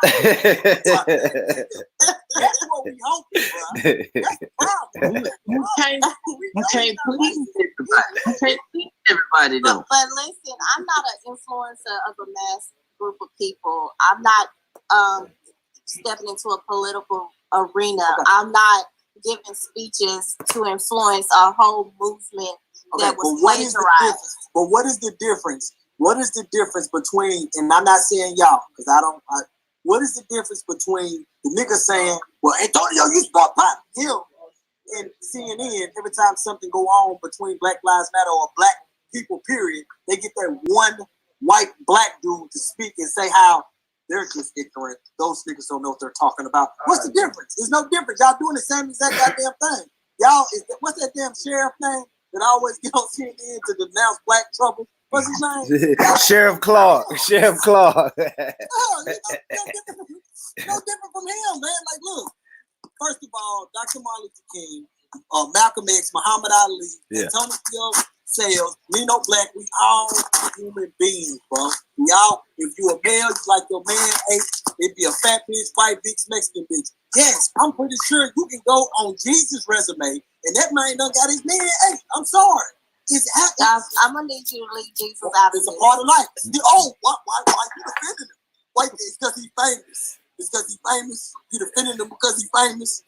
Oh, why you get so riled up when I was talking about Jesus? Because he's famous. Oh, but we're not gonna talk about Jesus in a perverted way. Certain people are in the bubble, man. Black people put certain people in the bubble. That's all. That's all people. That ain't black people. That's all people do that. That ain't got nothing to do with black people. That's all people. Black people just subconsciously know that it's a war that's being fought, man. That's all it is. And That's all it is. And Demario, I'm not bringing this up to make this a whole other conversation. So pardon me, but I want to use an example. This motherfucking Kobe Bryant died at 41 years old. In 41 years, the only goddamn thing you got on him is a white bitch. What about the other 5,685 things he did and accomplished and did for his community? Oh, let's not talk about that, because he did rape a white girl. Don't forget the white girl he raped. Why are you bringing it up again? This is the point. Like, but this is what I be talking about all the time on this show, bro. We don't give a fuck, man. Like, we gonna shoot a nigga in the head, period, man. That nigga Calvin can be the greatest man ever. He can save 100 goddamn baby ducks, but a nigga in the hood gonna be like, one time that nigga let a baby choke on a chicken. And he didn't try to help him. Like, Hey, my question to you, Antonio, is if we take Dr. King out of history, will we be better off? Absolutely not. But you got to be able to give the whole book. You got to be able to give the whole book. I just don't want to hear no slander that comes from the FBI, man. I just say, when the FBI say that he's the most dangerous man in America, and then they kill him, I can't believe what they put out 70 years later, man. Come on, Tony. They got 70 years. I brought up 4 things. The only thing that you can talk about is your strong talking point is the FBI. You haven't countered plagiarism. You haven't countered infidelity. You haven't countered alcohol. That don't mean shit to me. I'm talking about his life, bro. His protest. He was walking, nigga. He was out here walking. They bust his head and one come stab him. He living in the south side of Chicago. He's coming to Memphis. He give him the Nobel Peace Prize, bro. He give the money away. His wife looking at him like he crazy. He wasn't no average preacher like the preacher is today, man. He was for the people, bro. Everybody didn't like him. Talk funky about his ass 20 goddamn years later. Everybody didn't like him. Tony, you gotta accept that. Yeah, Tony, who is this? Tony, who is this on the screen, Tony? Who am I looking at? Archibald King. And that's the guy that he plagiarized. Any speech specifically or just his whole ideology? Just look up everything about him. 80% of the I have to drink speech verbatim. 80% of the speech. Okay. I guarantee you Archibald gave that speech to him, or some people told him, look, he need to have that speech that we gave you 15 years ago. Look, Tonio, this is a cycle. It's a community. It's a cycle that keep going. If you listen to speakers, they talk what the other speakers say. I done heard speakers speak on shit that Malcolm X said, and I'm listening to other folks, and they saying to people before Malcolm X. That's just how it go, man. It's a cycle when you're in a movement to move the people. You recycle these speeches. 1 second, Nino. It is, Tony. 1 second, Nino. Nino, 1 second. Let me go to Jarvis. Jarvis ain't spoken in a while. What, you got something to add, Jarvis? Man, I done goddamn forgot. Like, I was about to say something about that shit, but I don't forget it, man. Well, just talk about King. Just give me a quick word on King. I'm talking about King, yeah. you know how it go. That nigga, he was a nigga at the same time, man. You feel me? So it is what it is. Sell out. Hold on. I ain't on that. Yeah, I like to do the whole book too, though. I want all the info. I'm just one of them type of niggas. Yeah. I just like They put them in the book, man. I want the whole info, but it ain't gonna discredit it to me. He ain't none of my favorite type of person, but yeah, I wouldn't put him in my top 5. You know what I'm saying? Right. That ain't my philosophy. I mean, whatever, that's his shit. That's what floated this little boat. That wasn't mine. But I did respect, what he said he was dreaming about. Yeah. Go ahead, Nino. Go ahead with your question. Oh, no, my bad. Go ahead. I know what I'm about to say right quick. The Bay R Rustin nigga was credited for that I Have a Dream speech, though. And that's who gave it to him. So the faggot dude is the plagiarizer. Because he said he wrote it. I told Mike that. Yeah, so the gay dude, Bay R Rustin, the one who was credited with giving him the so-called dream that he didn't even have no damn dream. So, the little rainbow push nigga, gave him that bullshit, and then they sent them up there, man. He was just, cause he was like a little remote control car at that time, man. He ain't had no motherfucking direction. He was just there. You say the same thing and it sounds so different in the room. You said the same thing I said, but it sounds so different in the room. Go ahead, Nino. He's saying the same thing you saying. And all this shit that you saying makes sense, bro. The only thing that we're saying is, when you say we got to know the whole thing, you're right. We got to know the whole thing. That's the whole point of history, is learning and understanding the whole thing. It's just my tone. My tone is condescending. No, I'm just saying.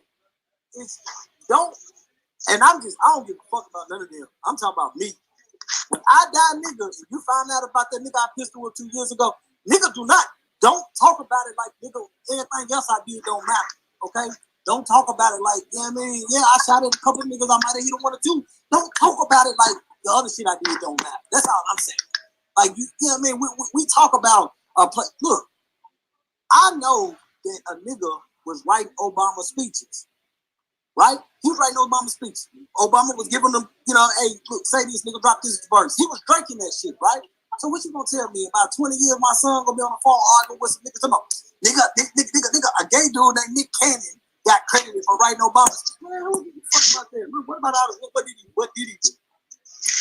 What did he do? Don't talk about Nick Cannon. Shut the fuck up. That's what I'm talking about. That's what I'm talking about, Nino. Let's talk about the action, not what he did in his leisure time. Who cares? Mike, I don't think that anybody is saying that Martin Luther King didn't do the thing he did, and I think what you're from his legacy. And it goes back to the legacy thing. Like, we don't want to put any stains on our great leaders, but hold on, Star. Hey, Ron, hit the mute button for me, bro. Go ahead, Star. My bad. I think that if we're gonna heal and grow to people, we have to start something. He is a fraud, and he's just nothing more than a politician. When you don't want to talk about the lives that he changed and the righteousness he did, you just want to call that man, leave his legacy as just this man was just a politician. If he is a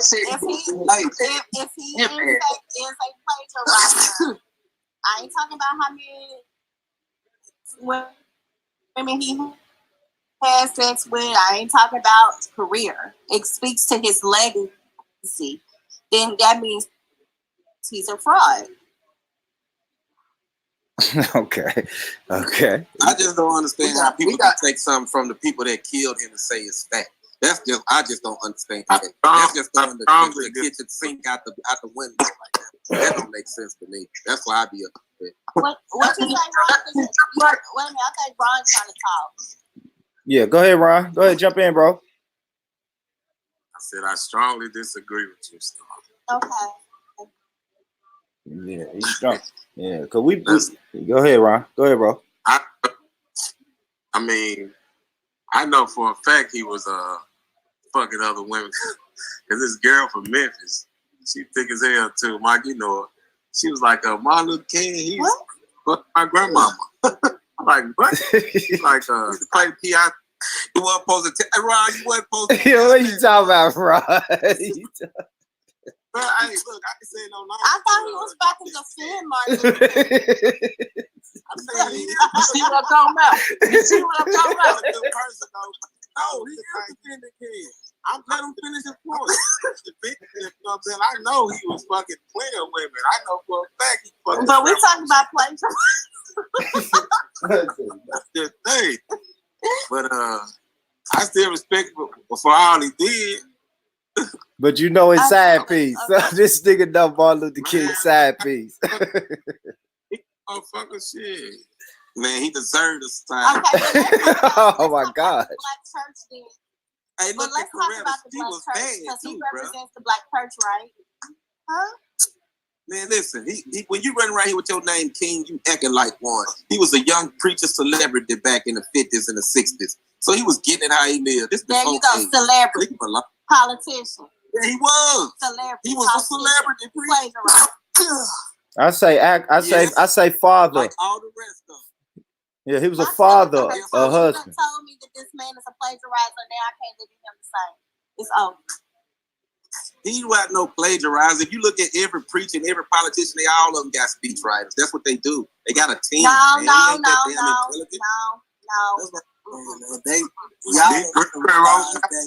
that the person get credit for doing the speech publicly and notedly and notoriety from that.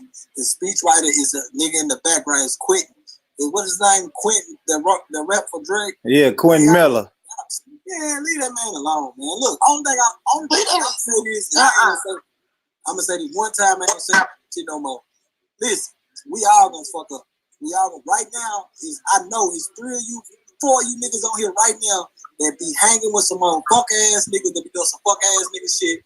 And you turn your other cheek, but you not on the motherfucking. You don't go on Facebook talking about, hey man, this nigga standing next to a politician. This nigga standing next to niggas in our neighborhood doing it right now. Right now. Don't do that. They doing the exact same shit right now. But we want to bash niggas who dead. But your homeboys doing it right now. Like these niggas in our neighborhood every day. They do that fake ass shit or do some shit that we just don't. But do we discredit them now or do we wait until 50 years later? We should. I feel like we should. That's what I'm saying. Like, I just, we fake, man. We just a bunch of fake ass niggas just talking about a bunch of fake ass shit. At the end of the day, Martin Luther King did a whole lot. And behind the curtains, that nigga lived a thug life. What you mean? Shit. But okay, that's fine. He did a whole bunch of stuff that men do. But I'm not saying nothing about that, even though that's a whole nother topic. But what I'm y'all saying done call is, this man a thief. Y'all done call this man a liar. Y'all done call it. Look, this man. Yeah, Tonio still ain't proved to me that the bad. I ain't seen no bad yet. The plagiarizing, all of them do that. That's what they do. The sex, you want me to give you the site between him and his wife. Do you want me to give you the site? Because see, as long as I'm talking about wait a minute. Hold up. Did you hear what he said? He basically said that it doesn't matter. He heard you when you said all of that, but he's saying that he doesn't think that is bad or whatever. That's not bad. Everybody got speech writers, and all them preachers, they cheat on their wives. That's just what they do. So you gonna condemn one, condemn it all. I'm not even a Christian or nothing. I would never follow Martin Luther King, but I can't sit up and lie and say this man didn't do something that he seen that was real and he got results for it. And Tony didn't say that he didn't do all those great things. He's saying that you need to take the whole pill. I take the whole pill, but I don't see no bad in it. He's talking about there's some good and bad. I don't see the bad. What the bad is? The bad is killing people. The bad is that he got murdered. Is that what you're saying? I'm gonna say something when you let me talk. But as long as you talking, I can't talk. So when you let me know what you done, so I talk. But he ain't got murdered. Listen to me. I'm finna shut up. I'm gonna shut up. But this is my last point. He was a man of peace. Another black man, unarmed, they got murdered by a white man. and that's still going on, and tell me what bad that he did. God damn, you good, boy. Go ahead, Tony. Go ahead, baby. You got the floor. You got the floor, Tony. Simple. He did good and he did bad. He was a human. I'm not bringing up the bad to discredit him. I'm only bringing up the good and the bad so you have the whole picture so a person can decipher. They give us Hitler. I'm not comparing him to Hitler, but they give us this propaganda on Hitler. But then when you look at Hitler, you see how brilliant he was. You see his diet. You see the activities, his mental strategies. You got to give a person the good and the bad. All right. So Sosa said in the comments, his bad didn't affect us as much as his good did. Do we agree on that? Yeah. I still ain't heard the bad. No, we don't, because I mean, I'm not saying this, but I'm gonna say what some other people are saying. Remember, Mike, was it you that brought this up before we got on live? That said that he ran. No, Nino. Was it you that said this was earlier today that he realized later on in his career that he ran his people into a burning building or something? Yeah. Into a burning house. That's when right. He discovered that, and into my acknowledgement, Antonio and the other brothers, they more versed in remembering this shit. I gotta read, I gotta look at it to remember. But I think that was on. It was either on integration, or was it on because that's when he started to shifting his gears more towards black economics or what was it, Tonyo? I know you remember shit. I don't remember. The reason why he got killed was because he tried to make the sanitation workers stop going to work. That what got him killed. The main reason. So it was the mob that killed him then, because they were the ones that were controlling the union.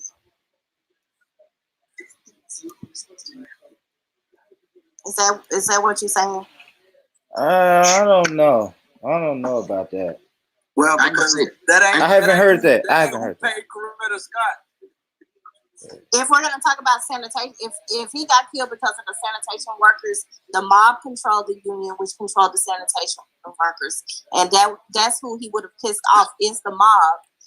If that's in fact why he got killed, because of the sanitation workers. Uniting the white and black sanitation workers together for a common cause of like the poor people more than anything, when he was uniting poor whites and poor blacks. That shit you don't do, that gets you knocked off. Yeah, that's it. Okay. But if it's the mob that controls the union, that was controlling the union of the sanitation workers, that controlled all of that when it came to sanitation workers, when it came to any type of workers that had a union, the mob controlled that. Hey. So that's who he would have pissed off if it was something to do with sanitation workers. After looking at the Godfather of Harlem, my whole thing of mob, they capable of any damn thing. So I can agree with you on that. I ain't know, man. I'm just through the roof with the type of shit they capable of and still capable of. And I think they all fucking CEOs of fucking companies and $1 billion, man. The mob was how they put it together in the Godfather Hall. I know some of it is fiction, but just to think about some of the shit they actually did back then, probably I know still doing it some kind of way, just undercover doing shit. Yeah. Well, that's right. I mean, just like it was the mob that actually went up. Sorry, Calvin. Go ahead.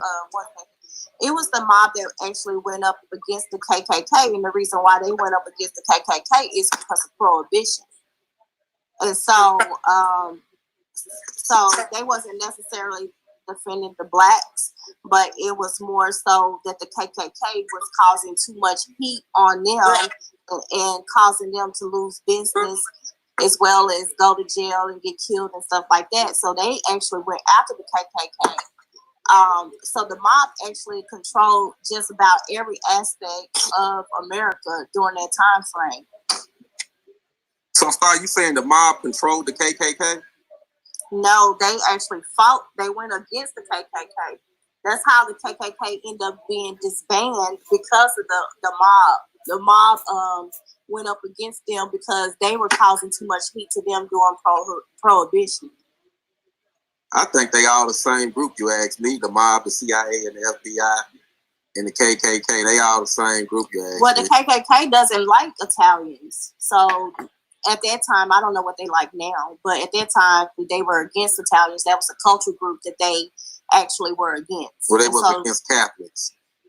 Yeah, Catholics and Italians. So, and I know that the mob ran the Union. And so if Martin Luther King was doing anything against the Union in any kind of way when it came to sanitation workers and stuff like that, then that's probably who had him killed in Memphis. And they would be the ones more likely to do a hit like that. The mob. Yeah. That's the FBI. And the CIA. That's how they killed Sam Cooke and Pimp C. Pimp C was trying to unite black people, and Sam Cooke told Martin Luther King Jr. and Malcolm X, if y'all stop fighting and stop arguing, I'll fund y'all whole movement. Both of them died butt naked in a hotel with a stripper, trying to unite black people. I hope that's how I got. Shit. I mean, I have mixed feelings about the Pimp C. That's a whole conversation. I mean, I don't know. I mean, people, that would kind of fall up under conspiracy theory, right? Because we really don't know if Pimp C was killed. So, I mean, you know, he might have just really died from the drugs. Okay. All right. So I sat down with the our good brothers from the Hebrew Israelite camp on Wednesday, did a live. Just want to play a little snippet of it and let you guys react. Camille, DeMario, Jarvis, I'm gonna come to y'all after I play this. So now, Antonio, listen to how he sang. Listen to how they sang. Let's hear these brothers. Let's see. Hold on. Led my people into a. I think I was speaking on that. Heavy. Now, if I could. Go ahead. Who wants to answer the original question to refresh everybody? Go ahead, you my asked brother. about right when he died. Yeah, it was. I guess he was. I guess, like I said, I don't know if he was second guessing the work he put in, or he was questioning the work he put in.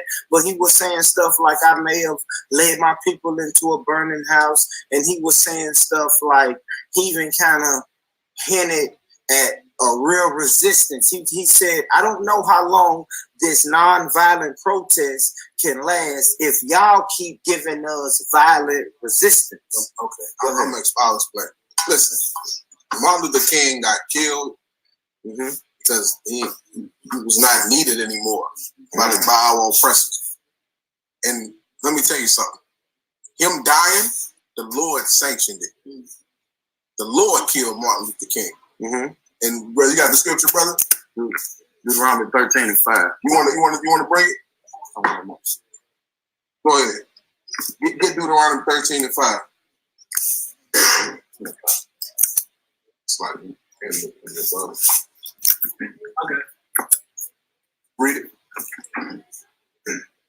This is the book of Deuteronomy, chapter 13, verse 5. And that prophet or that dreamer of dreams. Okay, the what? Verse 5. And that prophet. Hold on. Everybody thinks, you understand, just because they wearing a suit and tie and they speaking about God and Jesus, that confirms them as a man of God. It confirms them as a prophet. Let me tell you something. That's not how you confirm a man of the Most High, a man of God. That's not how you confirm who a prophet is and who a prophet is not. You got to know the Bible. Right. You got to know who's following the Bible. Who's doing what the Bible says and who's not doing what the Bible says. That's how you know what's a prophet and what's not a prophet. And they said that prophet and that what?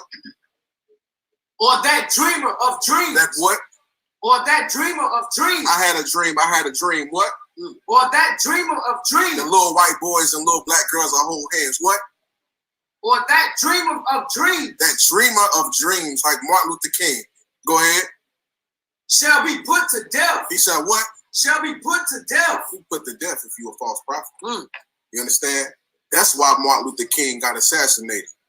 You understand? The Lord sanctioned that he will be killed because the Lord don't want us joining our oppressors. God wants you to be free. Right. God don't want you to be a docile slave serving your oppressor. God wants you to be free, and he'll kill a man leading you to be a slave. Salute. Hey. Okay. What we thinking? What we think? It's hard for me not to be disrespectful. Maybe I should mute my mic. Anything right there, Tony? Was they spitting facts in that little soundbite or what? You can apply that to Shaka Zulu. You can apply that to Hitler. You can apply that to Leopold. You can apply that to Alexander the Great. It don't just fit one synopsis. Camille, go ahead, Camille. Let me hear you. What you think about what you just heard? Well, that's a take I've never heard before. That was enlightening. I'm still processing. I have to look a couple of things up, but you know, I don't know how I feel about that. I hear you, Ron. What you got, Ron? I hear you trying to talk. First of all, I be trying to understand them. One thing, can't they have more than one wife or woman or some shit like that? Yeah, they believe in polygamy, yes. Okay, yeah, so I mean, just break it down to normal nigga terms, man. You can go around and talk, you know what I'm saying, talk your talk and all that. You know, I don't agree with all that, but I'm just looking at them like, man, I just look at them, view them as they just going around talking and running around fucking and having orgies. That's how I view them, man. Some of that stuff they say is just way off the, just crazy, man. Yeah, I'm gonna come back to that. I'm gonna come back to that, Ron. I'm gonna come back to that. I want to stick a pin right there because I'm coming back to that. Anybody else, brother? Mario, holla at me, bro.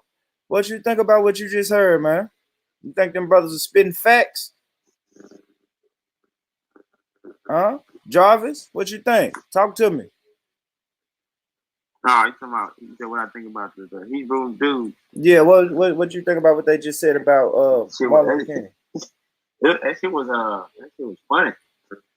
It was more funny than anything. I don't know. They so, to me, they real comical to me. So it's kind of hard for me to take them like what I would call serious in most cases. I mean, they got, you know, everybody can, every now and then niggas triple across true information, which is something they do too. So some of that stuff you might catch with DIs, but the rest of that shit is trash. To me, it seemed like they just, man, this whole movement was started around dudes that want to fuck a lot of women and just everything come up under the umbrella. They make all these rules and this is how they do it. Man, y'all basically around. Man, I don't know. Go ahead, Nino.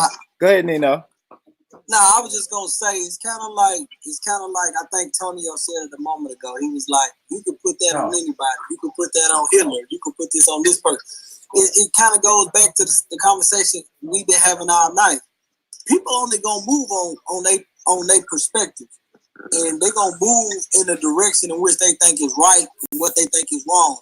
And in some cases, they find out they're moving in the wrong direction or they made a misstep, right?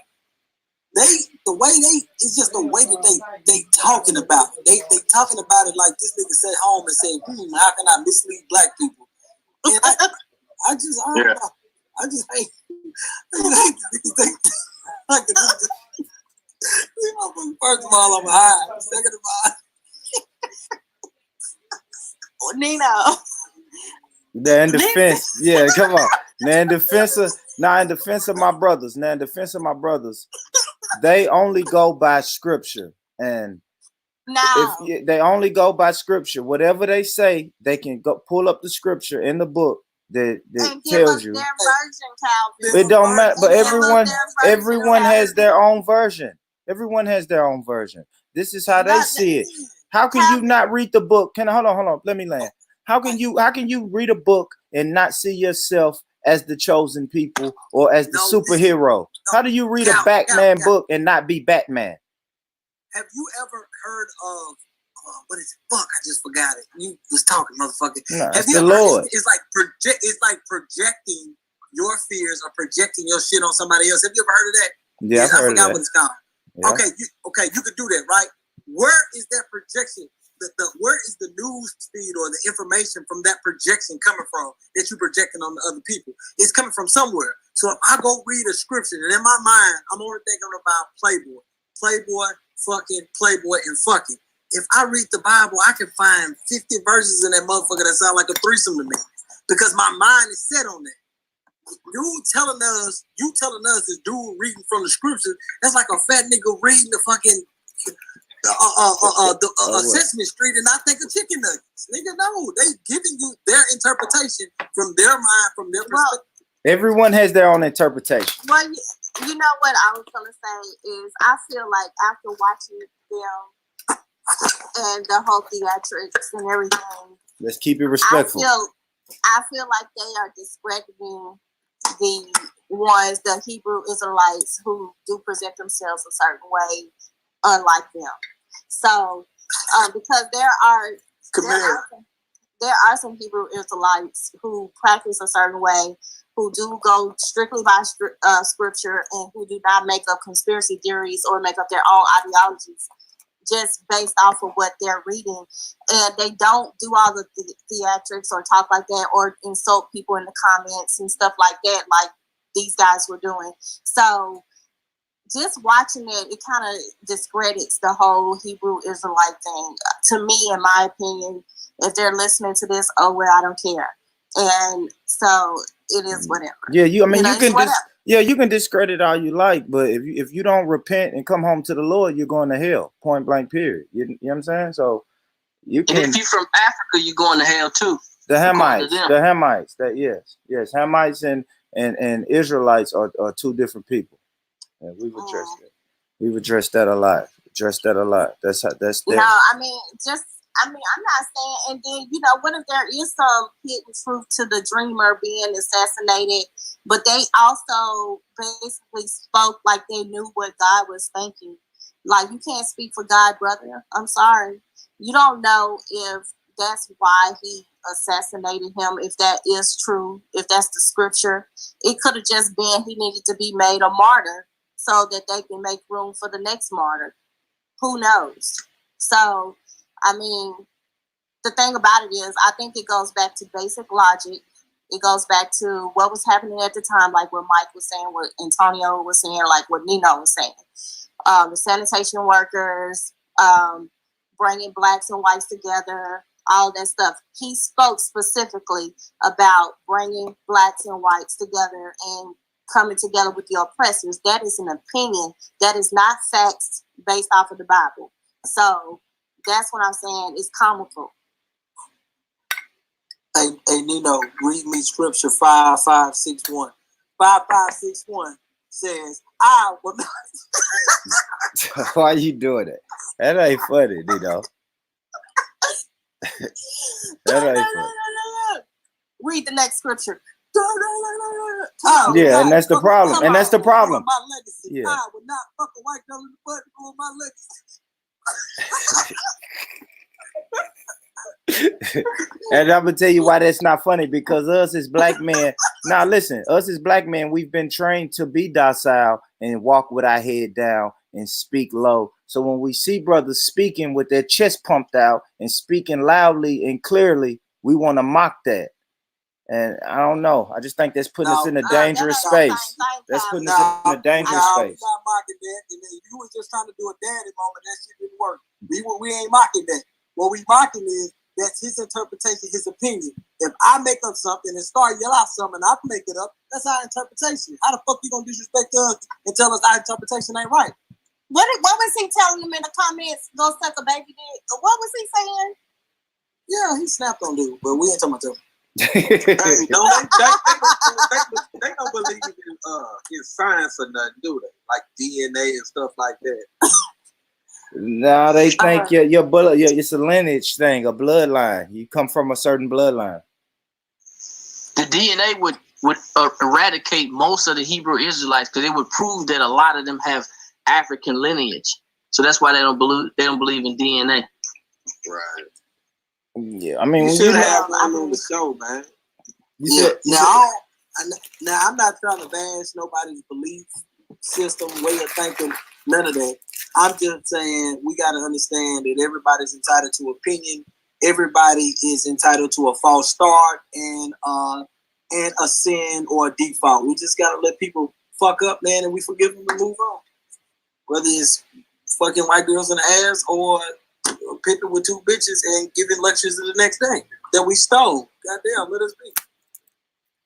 I mean, yeah, but Calvin, I get what you're saying because they were speaking forcibly that we are mocking them.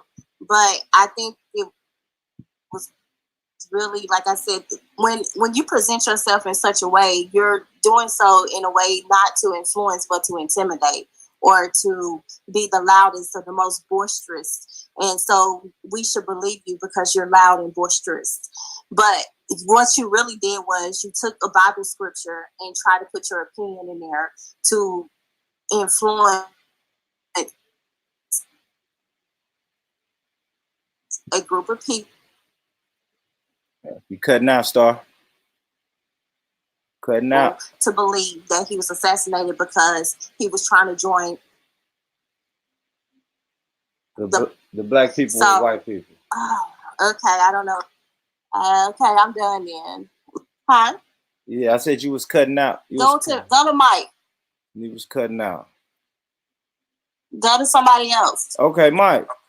What's up? That's like the second time I've heard that today, though, man. Somebody else spoke about him uniting the black and the white sanitation workers.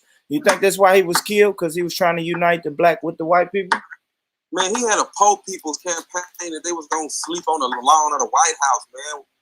No matter what race you was, black people, they was going to go up there and squat until they get in something. Abernathy tried to do it, but it just didn't work without King. It didn't work. That's what he was playing. That was his next move. People failed to realize that he was living on the south side of Chicago. He was living in the ghetto. So, you know, his vices, I think his virtues outweigh that. That's just me. I look at the struggle as a continuing cycle from the resistance in Africa on the slave ship over the Middle Passage. They get off the rebellions. I look at everybody as a contribution. King taught us what to do and what not to do. We already know the peaceful way ain't gonna work. You know what I'm saying? So he contributed a lot to the movement. Mike, since this show started, you know, I always thought you was an asshole, but more and more, you showed me, bro. You smart. You smart. You absolutely right. You smart. Anything you just said, I'm about to it. Yeah. He's my brother. You know, I don't know if that was a endearment or what. But I love to see the progress. No, I'm for real. I mean, because look, that's all I'm talking about. What Mike is saying, like, okay, it's cool. If I do something, if we find out tomorrow that something happened to Mike, let's talk about these conversations. Let's talk about why is it that we always gotta stand next to and raise a pole up or bring attention to something somebody did when they was young and dumb or misinformed? You know, them Hebrew Israelites. I don't know nothing about that. Like that's like I got one more year before I even get into that way of thinking. You see what I'm saying? So I don't know if they right, if they wrong. But guess what? If I'm not as informed of you, don't bash me. Don't scream at me because I didn't read the same book or went down the same path. And that's all Mike's saying. Like, bro, at the end of the day, look, you can't wipe a nigga's slate completely clean because he made a mistake or something you don't understand. Yeah, we ain't gonna. If we all agree, we'd be way more progressive than what the fuck we are now. But we not, because we all got differences of opinion. You know what I'm saying? So, shout out to you, Mike. You grown on me, young brother. It means a lot to me, Nino, man. I appreciate that, man. Yeah, I know, man. I remember, man, first I was like, man, where this nigga live at? We about to square up. Man, this motherfucker, you done came all the way around. I fuck with you. Yeah, Mike is one of the. Yeah, Mike is. Go ahead, Mike. Bro. Yeah, it's just common sense, man. When you think about it, it's like, you know, you gotta understand that we are one people. When you get that and you understand that, then you start to see the struggles and what goes on in different generations and different regions around the world when they put this war on us. You know what I'm saying? There was only one European country that didn't participate. That was the Irish folks, because that's because English was bombing on them. But all the other major ones, they got out there and they got it. You see what I'm saying? So we got to understand where we're going from there and where we at right now, how we got to where we at. He gave us some amendments and stuff like that to their constitution, like the voting rights. All the shit that he was doing with the president and stuff like that. You know, that's important to some people in America, and it helped a lot of people, a little bit of the people in America that moved that way. You know what I'm saying? They wanted to assimilate with them. You can't take that away from the movement, man. You gotta give them the props. And their strategy to tear us apart or to keep us from riding or keep us from seeing the positive, that's cookie cutter. They've been doing that shit for generations. And shit, it's going on right now in our city. Right now, it's a whole political group, organization. Them motherfuckers is beefing right now. They beefing right now over a move that's been going around. They've been doing this same fucking shit to the divisive shit to put us against each other. It's going on right now in our very community right now. That shit ain't gonna change. They gonna always do that because they know we go off emotions and we, you know what I'm saying? This going on right now. Yeah. Yeah, man. Yeah, man. Let me play another little clip. Get to another little clip, y'all. Gonna be wrapping up shortly, but play another little clip. Hear what the Hebrew Israelite brothers got to say. It's itself. Okay? History will repeat itself. Go ahead. And then the JC, brother, what you fail to realize is, give me Ecclesiastes. But I even got a brother saying there's a difference between biblical definition and dictionary definitions. Just like there's a difference between Bible history and anthropological history. Anthropological. Who said that? What's his name? Anthropological history. That was my brother JC. JC, brother, what you fail to realize. Somebody say something? I said, get that shit out, dude. Get that shit out. Yeah, I know, boy. It's rough. I can't. That Metro Public Schools education did me dirty. Give me Ecclesiastes 1.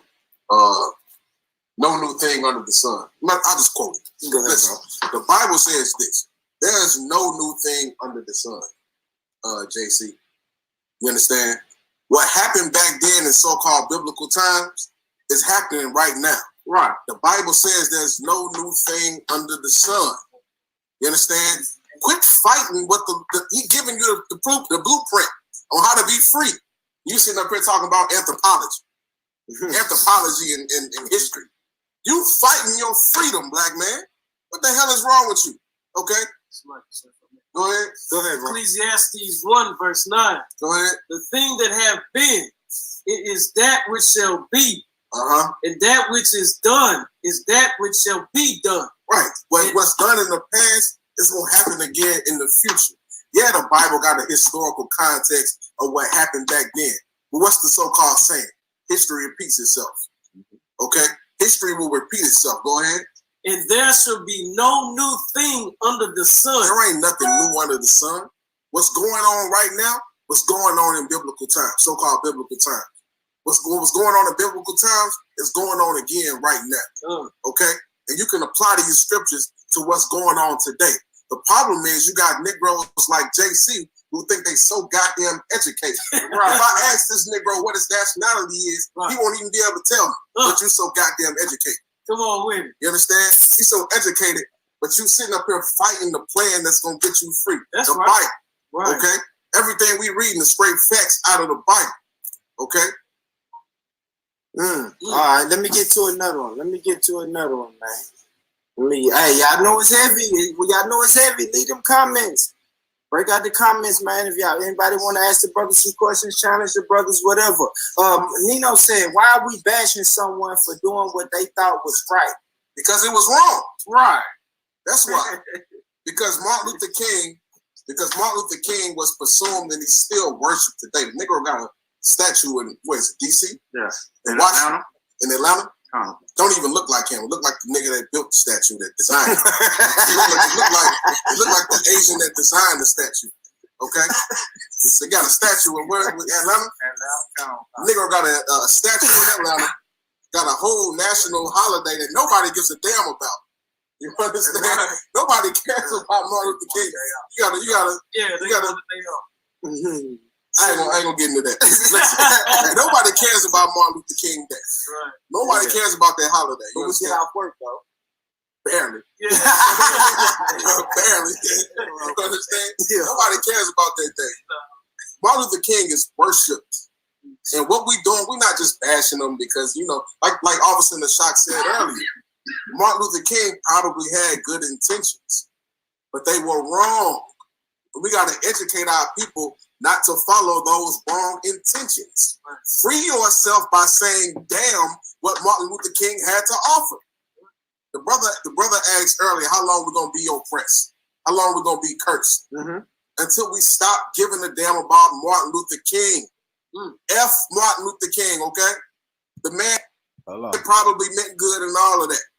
You understand? But Martin Luther King led black people wrong and you live it. I ain't got to teach this. That's right. Now you said that. All right, let's go. That's a good stopping point. Mike. I want to hear Tonio first. I swear I do. Yeah, because, go ahead, Tonio.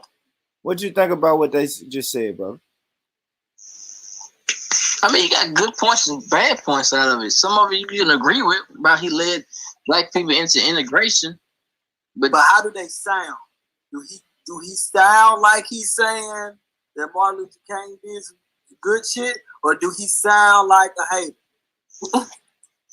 He highlights that he did good stuff, but it's definitely a tone emphasizing the bad stuff. You can tell his biased point of view. Thank you. Yeah, and I think what's crazy is Mike really hate when the Hebrew Israelites said, but kind of take it easy on Tony, when Tony just said the same thing that these brothers said. But see, this is the thing they not understanding, bro. They not understanding that Martin Luther King was a preacher, not a politician. He was guided by morals and principles. He wasn't making moves based on money or military power or nothing like that. You see what I'm saying? Yeah, I think Star said he was a politician. What'd you say, Star, about his political status? Well, I think that's why it's important that we should listen to what Tony is saying, because like you said, Mike, he was guided by morals and all of that. Apparently he wasn't, because his dick wasn't. Okay? So we can't say that he was a man. You know what I'm saying? And stop. So he had motivations besides just he may have been a halfway decent man. But you can't say he was guided by his morals. His wife probably let him do that. I'm just saying, how can you say that? Because of who a man lay with. You can't say that. You can't say that woman let him do nothing. You don't know? What I'm saying is we can't say he was guided by morals, because he wasn't, because he was not a moral man. Well, you know what he's saying. What did he do that was so immoral? I mean, your morals may not be. I'm asking you. Fidelity. You know what I'm saying? Like, infidelity may not be an immoral thing to you. But what I'm saying is, this is a preacher who is supposed to be held to a higher standard. So we can't say that he was led by morals. He does fit the definition of a politician. Absolutely. Listen, and he was aligned with the politicians. Who he lay with got something to do. That's his personal life between him and that was just one thing. Tony just ran down a whole bunch of other stuff that had to do with morals, like plagiarism and stuff like that. We came to the conclusion that he was a part of an organization that was feeding him these speeches they was making him. No, that's the conclusion you came to. So all I'm saying is that we don't know if he had speechwriters. We don't know if they're saying he plagiarized, that means that somebody had to accuse him of being a plagiarist. So that means that the people who he actually stole from must have accused him of plagiarism for us to even be talking about it. Ain't nobody accused him of plagiarism. Well, then where we getting this? People just finding out that he had a ghostwriter. That's all it is. Really, you just have everything. Camille, you got something to say? I'm sorry. I just had a ghostwriter that just tickled my soul. Right, right. Like he writing his mixtape. Yeah. So no, Mike. I want to make sure that you understand that I still think Martin Luther King is a great dude, but we cannot say that he was led by morals. He actually was a politician. A lot of the things that he did were political decisions that he made. What political decisions did Martin Luther King make? Okay, a lot. Hold on, let me finish this thought. We can talk about this. And no preacher who leads that many people, who has that much influence over that many people, can act without acting in a political way. So yes, he had a lot of influence because he had it. Basically, his influence over the Democratic Party makes him a politician. He was a public figure. He had influence over a mass group of people. Anything you just said, his homeboy took him up to the room with some girls and influenced his ideology about the Vietnam War. That's political. That's politician. No, that was his moral obligation as he took his nonviolent stance. They told him don't be a contradiction. That's what they told him. Okay, but it took some pussy for him to make the decision. Yeah, and a lot of niggas, a lot of dope for pussy. You better believe that. So all I'm saying is he's not being led by morals. He's being led by political and religious, and some of that has to do with Listen. When your life is constantly placed in danger on a daily basis, 1,000 death threats a day, people tell me they're gonna murder you, they're gonna kill you. You are going by your morals because you're not giving up. You're still pushing the message. You're still trying to liberate black people in the way that you see that they should be liberated. And he got killed for that stuff. He was guided by morality. People are not putting their lives on the line, Star. No matter what y'all say about Dr. King, y'all can't take away the fact that he put his life out there. A target. So did Malcolm X. And Malcolm X, we're not proclaiming Malcolm X to be led by morals. Malcolm X come from a whole different religion.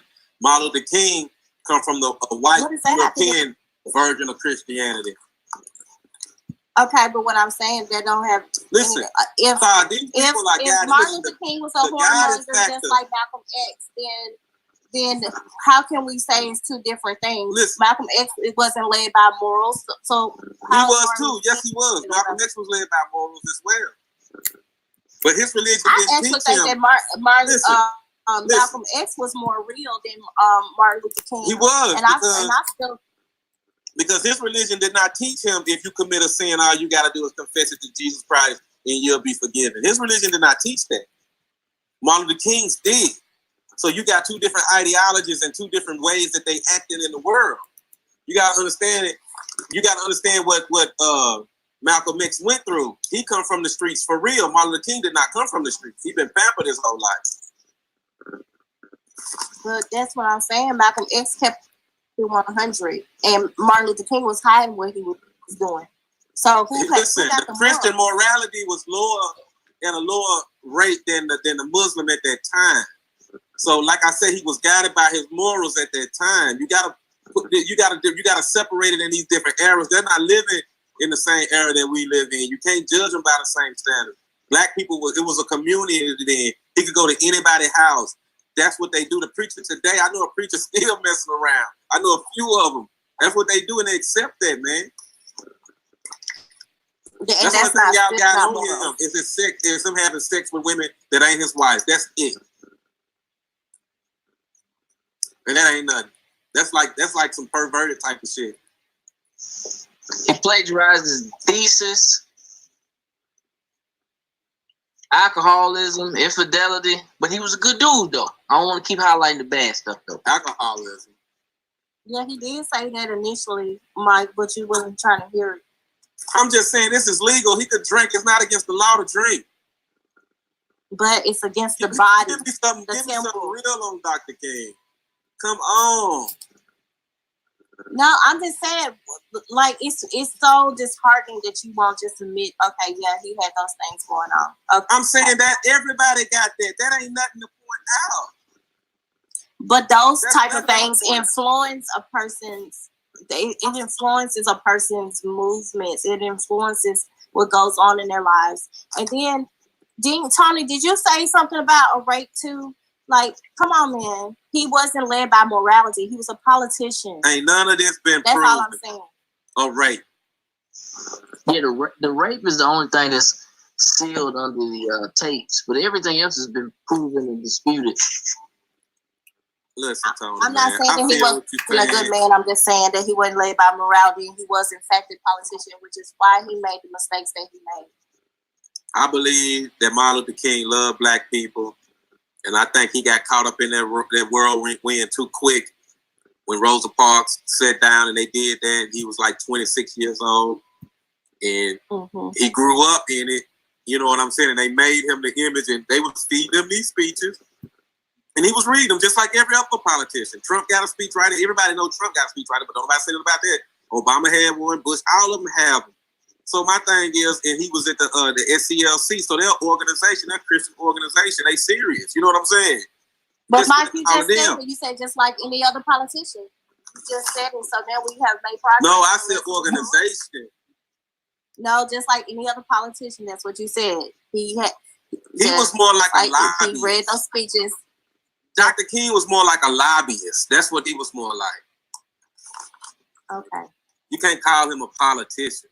He was pushing an agenda that the masses of black people wanted, and they wanted to vote. Listen, I'm not taking away from that man. He did some great things, but he definitely, in fact, in my opinion, was a politician, like a lot of these preachers really are.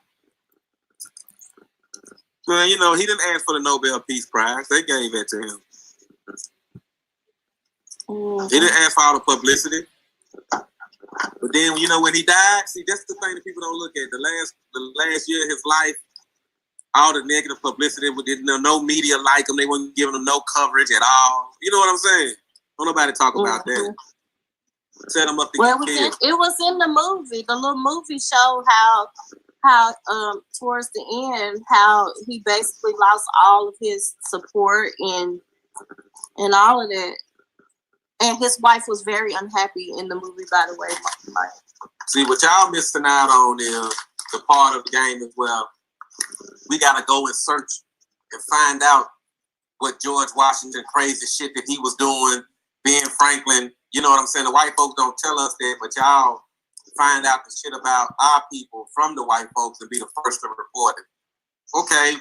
No, I mean they talk about what the white leaders did too. I mean they do a whole lot of shit. A lot of them was on drugs and all kind of shit. They still on money. They still on dollar bills and $20 bills. They hold slaves and all that.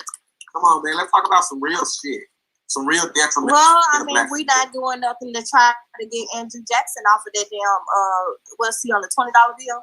We ain't did nothing to try to get him off of the $20 bill. Y'all need to get up off Martin Luther King, though. Okay, well, let's talk about 37208 then. It's called belief perseverance, man. Belief perseverance. Google that, Mike. Yeah, man, we want to, man, bro. I believe you, but I don't think it was plagiarized. I think it was something that was put in him and say, "Nigga, this yours." Yeah, man. That bro. Mike always gonna stand up for MLK, man. Salute Mike for that, man. Mike, one of the first people who taught me a lot of information on Dr. King that I didn't learn in school. So salute Mike. I need Mike to be my friend, so I know he's gonna have my back if I'm not there. he ride with Dr. King, man. Black people, we love. All you gotta do is contribute, and I put it to you. Yep. He gonna ride for you when you're not there. That's a real friend. No, he don't care what you talking about. So let's talk about 37208, Calvin. Let's do it. Let's do it. Break it down. I woke up this morning. There was a shitload of text messages going on, and I seen you talking about 37208. So let's go. What you want to break down? Okay, so I was asked to do some research into gentrification and its impact on Nashville's youth, how it's really impacted them, and has it really had any effect on them, especially with school and stuff like that. And then they said there's been a lot of, coverage and conversations around this study about zip code 37208 having the highest incarceration rate in the nation. So can you start there in that zip code? And I said, okay. So I started doing the research, and I looked up the study, and the study is using data from 20 years ago. Okay. And what I have a problem with, this is the problem I got, is that not only are multiple organizations, and news sources, and individuals are saying that 37208 has the highest incarceration rate in the nation, as if that is what is true today. Okay. We don't know that because we don't have no updated research. So the census data that they're using is from the year 2000. It's data that was taken from 1996 through 2000. The report itself was written in 2018 using that data, and it was on males who were born between 1980 and 1986 who had committed a crime and been incarcerated by the age of 30. And that's what that research is from. And so I just wanted to get you guys' opinions as to what you think about it, and about the use of saying that we actually have the highest incarceration rate in the United States today in 37208, and we actually don't have the research to back that up. And also to get y'all's opinion to see how I can actually use some of that information to back up is that it may have an impact on gentrification. I'll talk on that. That's my specialty right there. Okay. I knew when it first came out, I was aware that that's what it's dealing with from if you was born in from 1980 to 86. But to me, the research still is important because it's a precursor to gentrification. And like I said, with my job, I was able to see all that shit. I was like, damn, in 2010, like, why are they desegregating the schools? Like, the elementary schools was up under segregation when, when we was younger, you got bused to the white neighborhood. So I'm like, damn, why we driving these kids to the white neighborhood? What's going on? What 2010? You had to go to neighborhood schools. And like, why are they doing that? But it made sense because those schools was underperforming, and they could get more money from the government in them communities by desegregating and making all the black kids go to the schools that wasn't teaching them shit of the prison, the pipeline, school, the prison pipeline, and all the rest of that shit all tied in together with gentrification. I was like, damn. Once I was able to step back and just realize what was going on, like, man, this was a big ass plan that started 20 years ago. And that shit was like, wow. Did it start 20 years ago, or did the plan start after that? After that, but as far as everything was. You could see the groundwork. You could see the groundwork being put in like year 2000. Is that what you're saying? Yeah. Well, so hold on, real quick, Star. I want to ask you, Ron, like, give me some, bro. Give me something specific that you saw that you may not noticed in the moment, but when you look back on it, you like, oh shit, that's what they was doing. Like sending the kids to the like I said, to the neighborhood schools, like the school across from you, and them schools like that. There's underperforming and can't keep teachers, and they let them schools be like that, man. To that gets more money in the community, and it didn't benefit us no way, but that was all part of the plan. The way I look at it for gentrification. And then I'm like, man, it's like you used to be able to go on Cliff and Seaford, and man, you can get away with murder or whatever. You can sell all the dope you want. Ain't no police coming over there. They ain't finna do shit. If the Birdmans was in them areas, you know what I'm saying? Yeah. Well, they start selling them houses. They intentionally let that shit happen like that. It was like almost like they were doing a purge over there. You can kill somebody, ain't investigating that shit. Fuck it. You know what I'm saying? None of that shit. Now, once the white folks moved in, gentrification happened, man, you can't fucking drop a. You better not pick up a penny, motherfucker. They gonna prosecute your ass, nigga. Pick up a penny on the ground. You right, Ron. That was redlining. That's called redlining. Yeah. Yeah. But they. And you remember that halfway house. You remember that damn house was for $40,000, Tony? What was that? Probably me and you was looking at it. That was probably 2011 one. Yep. That motherfucker worth probably, man, about 240,000. Now 300,000. And that motherfucker told us 40,000 for the motherfucker. Sure did on 16th. Yeah. I was around in that area. You remember the one on there was one on Seaford Street too, where that lady named Tanya lived. You remember that one? I think that motherfucker was lower than 40,000. Yeah. Well, yeah, so yeah, that right there just I was like, wow. Yeah, man. So, Go ahead, Star. So basically, if it's a narrative to continue to say that 37208 has the highest incarceration rate in the United States, in order for us to get attention on gentrification or attention on affordable housing, what is the purpose of making it seem like that's true today when this is data from 20 years ago?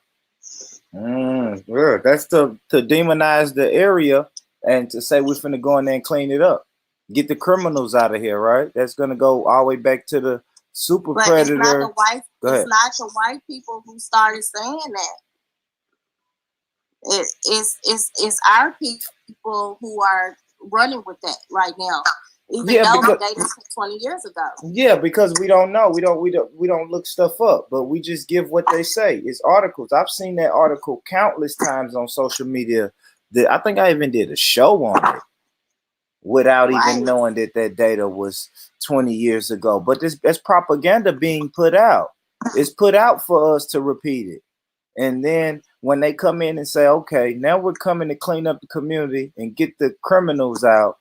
The criminals is code word for black people, to me, in my mind. But what the people are saying now is they're actually trying to address people going to jail too much in those areas. Are they really saying they're trying to get the criminals out, or they're going to try to look into the high incarceration rate? No, they're not going to look into it. It's bad guys over there because the first thing you're going to say is, well, the incarceration rate is this, because this is what I said on my show. We know about over policing, right? So if you're over policing, you're going to find criminals. You're also going to find people who you perceive to be criminals if you're over policing. So a bigger police presence is going to result in more tickets, fines, jail time, period. So that is just part of how we do it. We are going to really concentrate on this area and get the criminals out, which I don't know. It gets the black people out, and then now go ahead. Can you draw me a visual of what areas 37208 covers, like from where to where? Oh, I'm not sure. Does anybody know? Anything when you come across the bridge, Clark Highway on up, that all through Buck Cannon and that area 37208. That part. So out there in Bordeaux.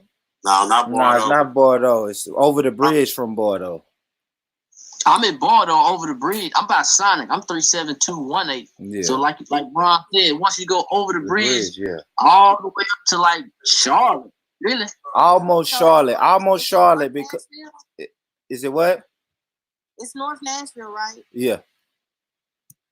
So I mean, we can probably say, using our common sense, that now, looking at the face of how Nashville looks now, and with it being as gentrified as it is, those numbers can't possibly be true, because most of those people have been moved around, displaced, moved to other areas because it's been gentrified. So it's like, what are we really looking at? So what you're saying, Calvin, is that this is really the reason why it's been ignited to this scale now, is so that they can go ahead and clean it right on up and finish gentrifying, right? I think so. Honestly, because first you have to have propaganda, right?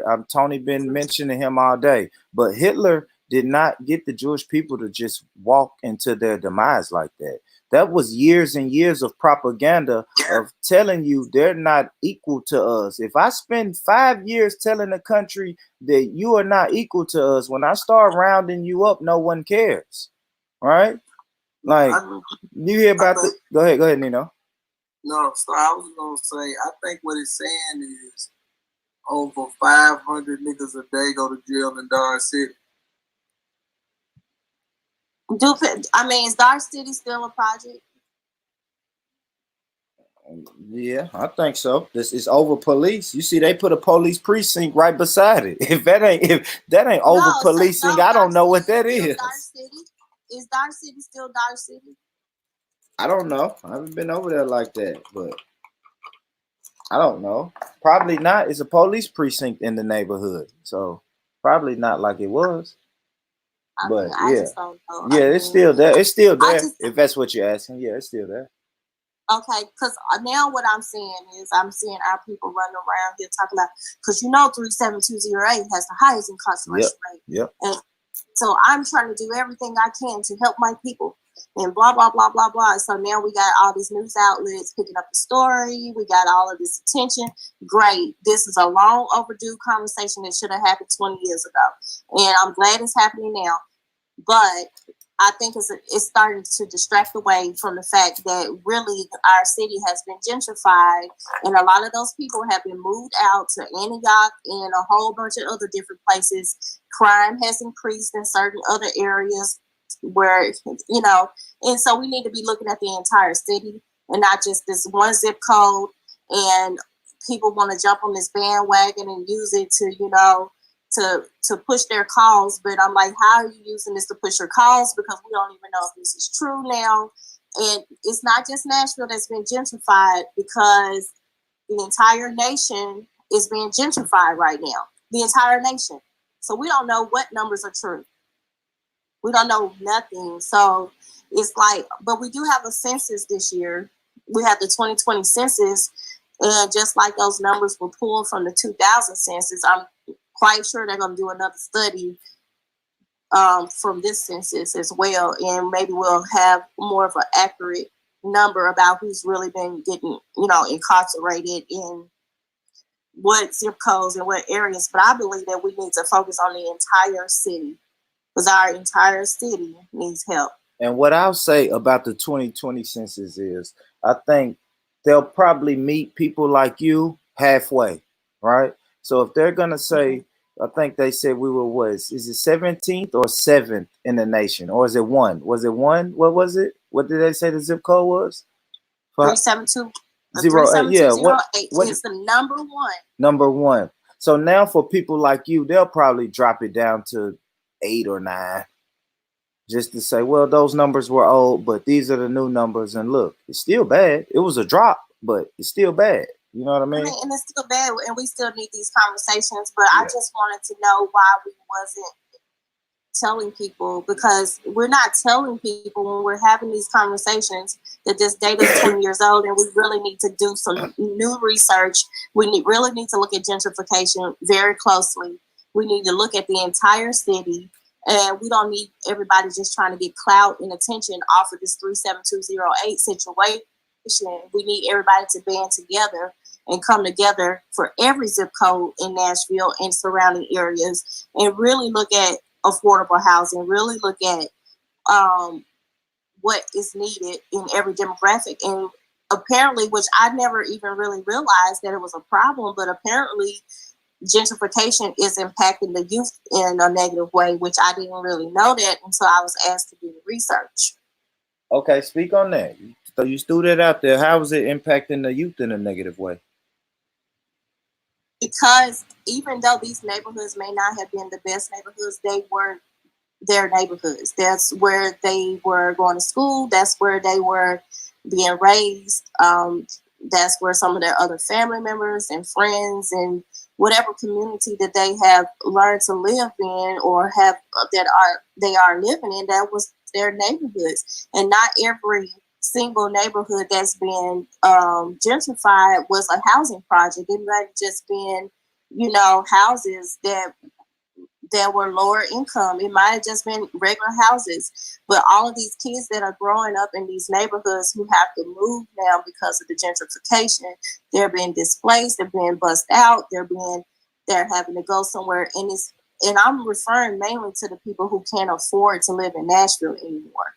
So they're having to take their family and move their kids away from everything that they know. And they may have lived in those neighborhoods since birth, So what we haven't done as a city or as organizations that are out here working with the youth, we have not addressed if gentrification is impacting the youth. How is it affecting them in their schools? And if they're getting everything that they need by having to be displaced and moved away from areas that they're normally, that they would normally grow up in. So that's something we got to look into, which is I've been tasked with that. So I'm going to try to do it the best I can. And whatever information I can get from anybody, I appreciate it. Yeah, that's dope. That's dope. Brother Jarvis, you still there? Everybody still with me? Who there? Let me get a roll call, man. Holla at me. What's that? Okay. I want to ask you this, Jarvis. Did you ever have to move or change schools, like because of a move, when you was younger, my brother? You said you had to move because of what? Just because your family moved as a kid. We moved around a lot though when I was little. So, How did that affect you in any type of way? Maybe the first time, but after the first time, no, because it was expected after that.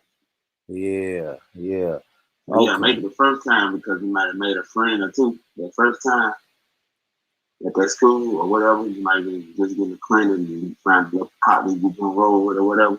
Yeah. After that, you start noticing what was going on around you. So you're like, all right, we already know the same shit about to happen in 30 more days, so let me not get comfortable. Yeah. So that's go ahead. So rent increasing definitely will be a reason why a kid has to keep moving if their parent can't or a guardian can't afford to live in the area. Does anybody else on the panel think that? Go ahead, Star. But Jarvis, you were saying that like your circumstances cause you to have to move way more frequently than a normal child, right? Yeah. So that's what I want to. I want to try to dig into that a little bit. Mike, could you give me an example on how gentrification would affect the young people? Man, really, I guess when I was young, I was a part of gentrification because I lived in the projects. You know what I'm saying? Yeah. They come in and search and, you know what I'm saying, get put out. We got put out of the projects twice when I was growing up. You know what I'm saying? So we moved from out west to out north. I went going to the schools out there and they get me on the school bus and ship me all the way to Hermitage. And I'm like, what the hell is going on? You know what I'm saying? Yeah. That's when I started to encounter white people. You know what I'm saying? Because it was all black before that. Yeah. You know what I'm saying? I already experienced it, so I know, it just, it just threw me off into an environment where everybody had nice stuff and I didn't have nothing. It turned me into a thief, really, to be honest with you. Okay, so that could lead to crime. That could lead to the youth committing crimes and stuff like that and feeling unstable. Yeah, I'm still being introduced boy, to. He done laid it down. Got that Oakland A's pinstripe. I gotta have that. You know what I'm saying?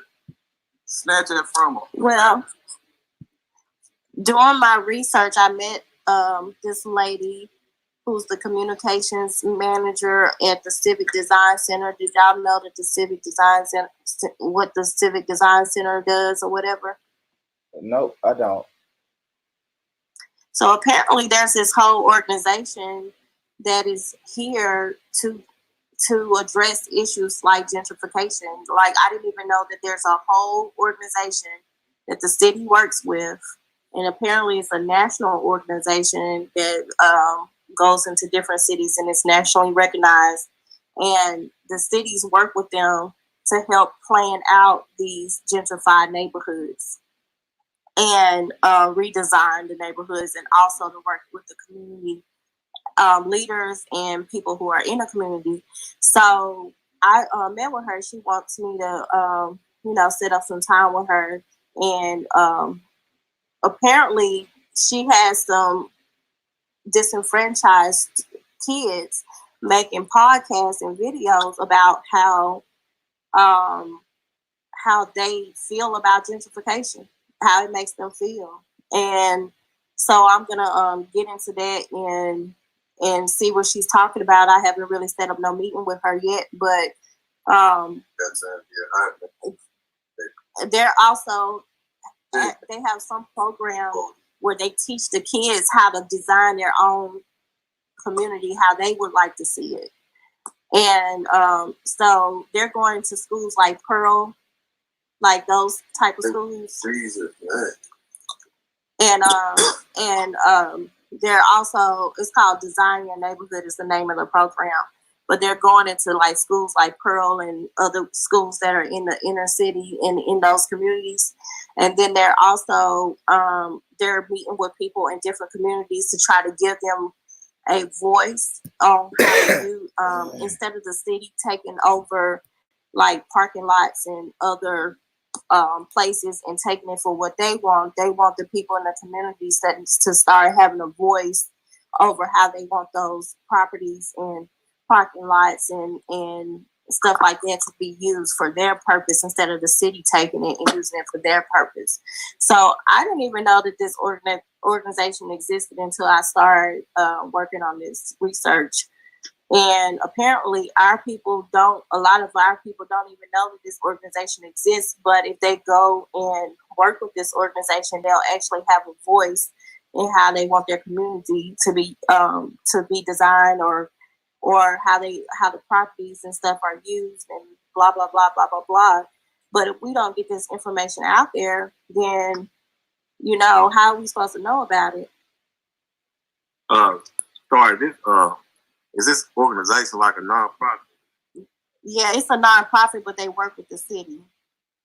Okay, because a lot of times I see with these like nonprofits, especially the white ones, like that information that they know, they not like freely giving it out to the community. It's like, because and I don't know if I'm correct when I say this, but somebody told me the little skate thing on Buchanan is a nonprofit, and like it was made so the kids in the neighborhood over there can go skating too. That was part of the thing. The white folks got their little, but y'all see it, it's like a little skate ramp. Mm-hmm. You never see black kids on it. It's always white kids. Like, they don't complete. I know they can go around there and get some black kids who want to learn how to skate, if that was the case. But I ain't never seen a black kid, and you know what I'm saying? I drive school buses over there and shit. I be down that street 8-10 times a day. And I'm like, damn, so I'm just like, if these nonprofits, is they getting this out to the public or what? What? Well, that's why she said she was trying to talk to me, because she said that they want to get this information out there to the public, I don't think that they're doing a very good job of it. Yeah. Because I didn't know anything about it. And I would have never known about it had I not, been digging into this topic, you know what I'm saying? So like they're doing the reclaiming public spaces, designing neighborhood documentary, neighborhood assessment toolkit. They're doing surveys on how on the gentrification, how it's impacting the communities. They're working it's a lot of stuff that they're doing that we as a community, we are not really. They're going into the schools though. They're going into the schools where those Black kids are and talking to them.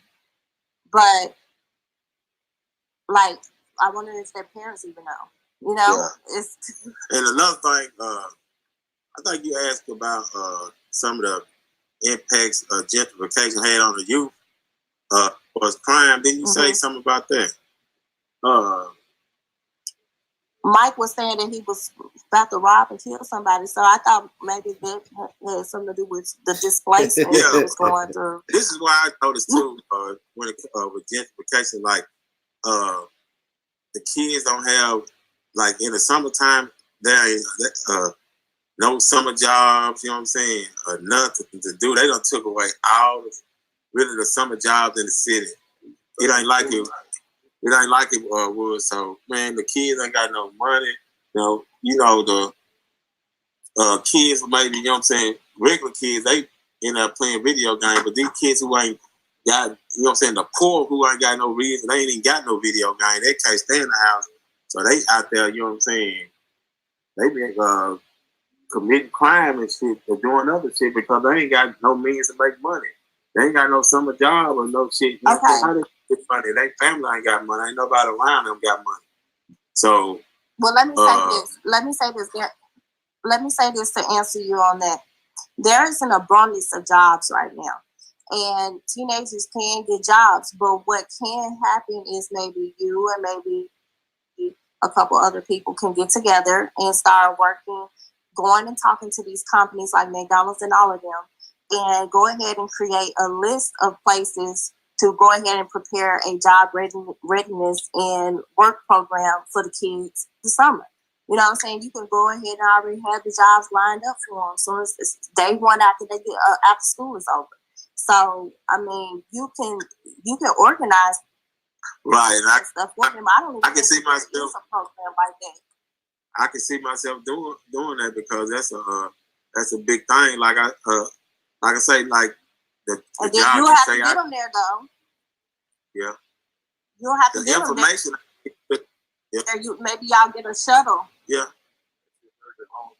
You know what I'm saying? So that's something that you could do because I don't think there's no other organization that has a job readiness program where they ship off the kids they don't have a ride to McDonald's and Burger King and all these other places they can go work, Walmart and everywhere else. There's places they can work there. Those places are begging for people to work because they don't have enough workers. Yeah. And that'll cut, man, I'm telling you, man, that will cut down on a lot of youth crime just having a job, man. A lot of them is doing shit just, you know what I'm saying, they ain't got nothing else to do, no job, income, everybody around them fucked up. I know that for a fact. Because you got... Well, let me... Go ahead. Go ahead. I was going to read to you my flyer. Okay, so the Project Ready 2.0 Summer Leadership Academy. Students from the 8th to 12th grades can join the program. Some of the activities that are part of the curriculum include ACT prep, corporate visitations, real estate training, golf, STEM, robotics, technology, and much more. Each child costs $400 and something. I am raising money to do sponsorships. I'm going to take my own money to sponsor as many as I can, but I'm raising money to sponsor more kids. But do you know that I really haven't had a big response on this? So there are programs and things for kids to do stuff. Man, you know what I'm saying? If I can help you in any way, because I can reach them kids, I can reach them. Right, but we also have to pay for them. Yeah, so the money is the I mean, I'm gonna pay for who I can, but I usually do okay when I'm raising money. So yeah, I need your help, but I do okay raising some money. But you know, people they be tripping. It's hard to get $50 out of somebody, so I'm asking for $400 some per child. The program actually costs over $2,000 per child, but it's being supplemented by the Urban League of Middle Tennessee. So the Urban League of Middle Tennessee is paying the majority of the cost per child, and then the donors and sponsors are paying their part, which is $400 some. Okay. So so basically, you see what I'm saying? So I don't know. So you either you have to try to get sponsors, or you have to put together.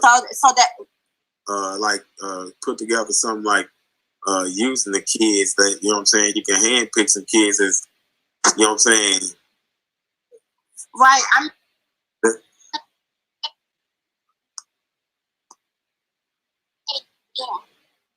Yeah, what happened, Star? You going in and out, sis?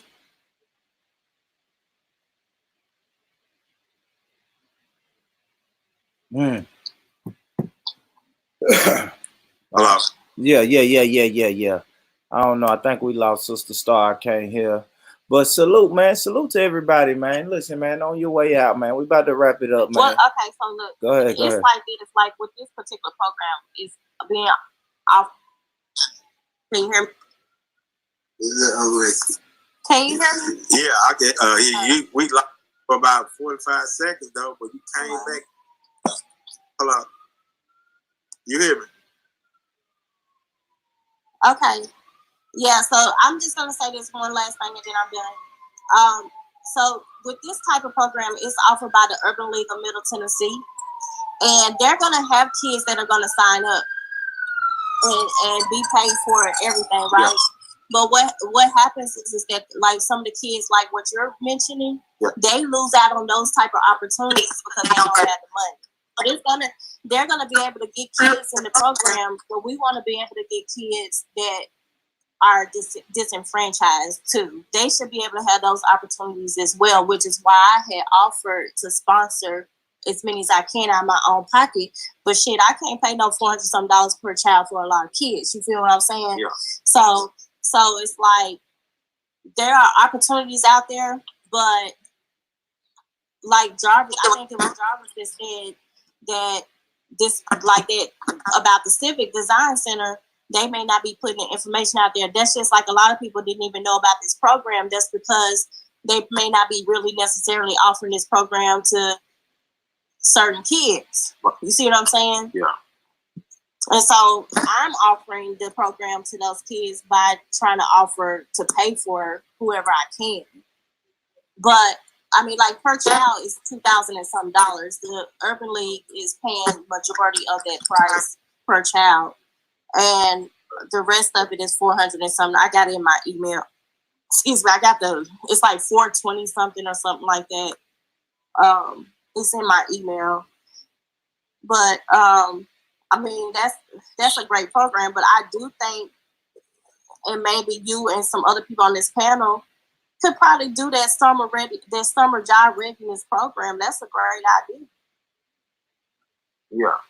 Yeah. And I seen this flyer you sent too. I was looking at it while you were talking. Mm-hmm. So, I mean, think about it. You go ahead and get that list ready starting now. It's the end of January, about to be February. You go around to all these companies, to their corporate offices, and go ahead and set up a little job readiness program. Set up a couple of different shuttles that'll shuttle them to their jobs every day and pick them up and take them home. Maybe you can charge the kids $10 out of their paycheck a week for their gas. I don't know. You know, I don't know. a lot of companies like Cobra, they hiring like they want kids bad. I know Cobra is always hiring, and they look to hire kids. They hire them on the second shift. My daughter would work for 15 to 10, 11 o'clock at night with my permission. So. Yeah, and then like as a part of the program, you could probably have a workshop showing them how to fill out an application, how to do a resume, how to dress, how to interview. I would even help you with that. You know what I'm saying? So, like, that's a good idea to do, and then you can probably start getting some grant money and stuff for that too if you get it going good. It's the same thing that the Goodwill does. See, the reason what you just said is the reason we all join forces. As far as me, Mike Booper, Santonio, and situations like this, man, we can handle this ourselves. You know what I'm saying? It don't matter what we believe in, this or that. We all know, everybody on this panel, everybody who's talking knows that we are here for the betterment of our people at the end of the day. I don't care what you don't like. If you for the betterment of black people, and that's the common thing we all share, then if we can just go out in the community and do shit like that, we can make a big difference because we're going to spread that on to somebody else. That's just how I look at it. Right. So we all like I said, me and Boopim, we started a group, Biz, and that's just Black Empowerment starts today. And basically, what you said is what I'm trying to get into. And I don't care who I got to help, what, you know what I'm saying. I'm just, it's time. I want to help. I want to do something. I want to make a difference. That's what I'm trying to do. So this what I'm gonna do tonight. I'm gonna do a one sheet on the job readiness program. I'm gonna send it. I don't know. I probably send it to Calvin because he got an iPhone. Because I could just copy it to his text message, and then he can send it to you guys or however it comes through. But whatever, I'm gonna do a PDF, a one sheet PDF on the job readiness program. And then y'all can take that one sheet and develop the program into whatever y'all want to develop it into. And y'all can go ahead and have those jobs lined up and figure out the transportation part and the workshop part to get them ready for the jobs. And you can go to each one of the schools and offer your program to show them that you have a program set up for school for summer. For work for summer, and show the different job places that you're organized and you're going to mentor these kids and get them to work and pick them up. And then that's a start of something great. Yeah. I love it, Star. Make sure you send me that info, Brother Ron. I'll make sure I put that in the group chat, man. I appreciate it, man. Yeah, I'm finna wind it up, man. I gotta get my ass in the bed, man. So salute to everybody who tuned in. YouTube family, hit that like button, share it, subscribe it. You know, let's make this video go up in views and likes, man. Thank y'all for rocking with us. Go ahead, Ron. You got something to say? No. Oh, okay. A little black background noise. But yeah, man. Thanks, man. Hey, Boopin? Go ahead, bro. I to kind of piggyback what Star and Ron was talking about. They got a thing called a work opportunity credit, which once a ex-offender, anybody getting public assistance, any kind of high-risk youth offender, not offender, but high-risk youth person, once they work like 120 hours, that company automatically gets like $10,000. It's $9,600 to be specific. So if you can kind of use that as a leverage for these companies to start hiring these kids, it'll give them more of a reason to hire them. That's good. Yeah. That it gives them an incentive. Most of the time, the companies already know about the credit because they be trying to take every credit they can get. But you knowing about it and being able to speak on it is a good incentive for them. Yeah, man. I think I got us all in the group text, Tony. If I don't, I'll add you. I'll probably just make a brand new group text when Star sends me the info, and I'll get that out, man. We're gonna be in touch though, man. I'm getting back in the swing of things. I've done a couple YouTube videos for 2020, so I'm getting back in the swing of things. I really appreciate everybody for showing up, man. That's love, man. That's love, man. The show wouldn't be the same without the panel, without the powerful panel. So thank y'all for taking time out y'all day. Shit, we've been on here 3 hours. I think that's long enough for the people to digest. So thank y'all.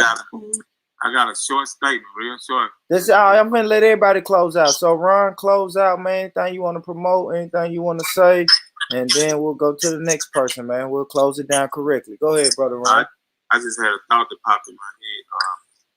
The saying when they say a man has to pick himself up by the bootstrap. Sometimes I feel a man need help on getting to the bootstrap. You know what I'm saying? It's up to us to help. You know what I'm saying? Don't let him try to do it, struggle. If you can help that man pick himself up by his bootstrap, then help that man. That's all I want to say. I like that. I like that. All right, I want to say good night. I missed talking to you guys. It was great. I do be real busy, and I'm so sorry, but I'm trying to do so many things for my life right now, and I've been doing a lot of self-care. Thank you, Nino, for telling us about self-care last year. I've been doing a whole lot of self-love and self-care because I really needed to pay attention to myself, and that's what I've been doing for the past 6 months. It's just really caring for myself and loving myself and trying to get some of my goals accomplished. So I apologize if I'm not able to get on the panel constantly, but I'm going to get on there when I can. Man, that's a bet. That's a bet. Anything you got, brother Tony, man? You got the business going, man. What you want to say? Give us some. Tell black people, man, the importance of starting a business, man.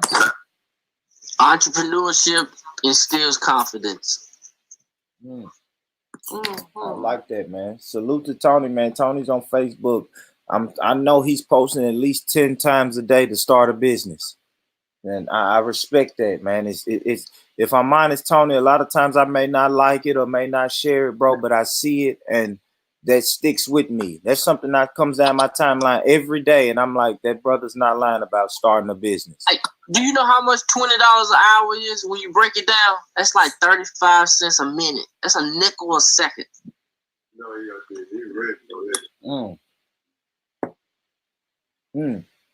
That's a nickel a second. So what you saying? That's not good? We should be making more than that? If you want a nickel, I'll give you a nickel. So how about the next panel we do? We're going to talk more about economics, okay? Yeah, we'll do that because I know that's something everybody feels strong about. Nino, actually, his Facebook, it's going to be the best conversation. You're right. Economics and entrepreneurship. Yeah. I'll try to get Sister Drea back on the phone. Back on the line. See if she wants to talk about, her new business that she's doing, man. And everybody's trying to get financially free, man. So salute, man.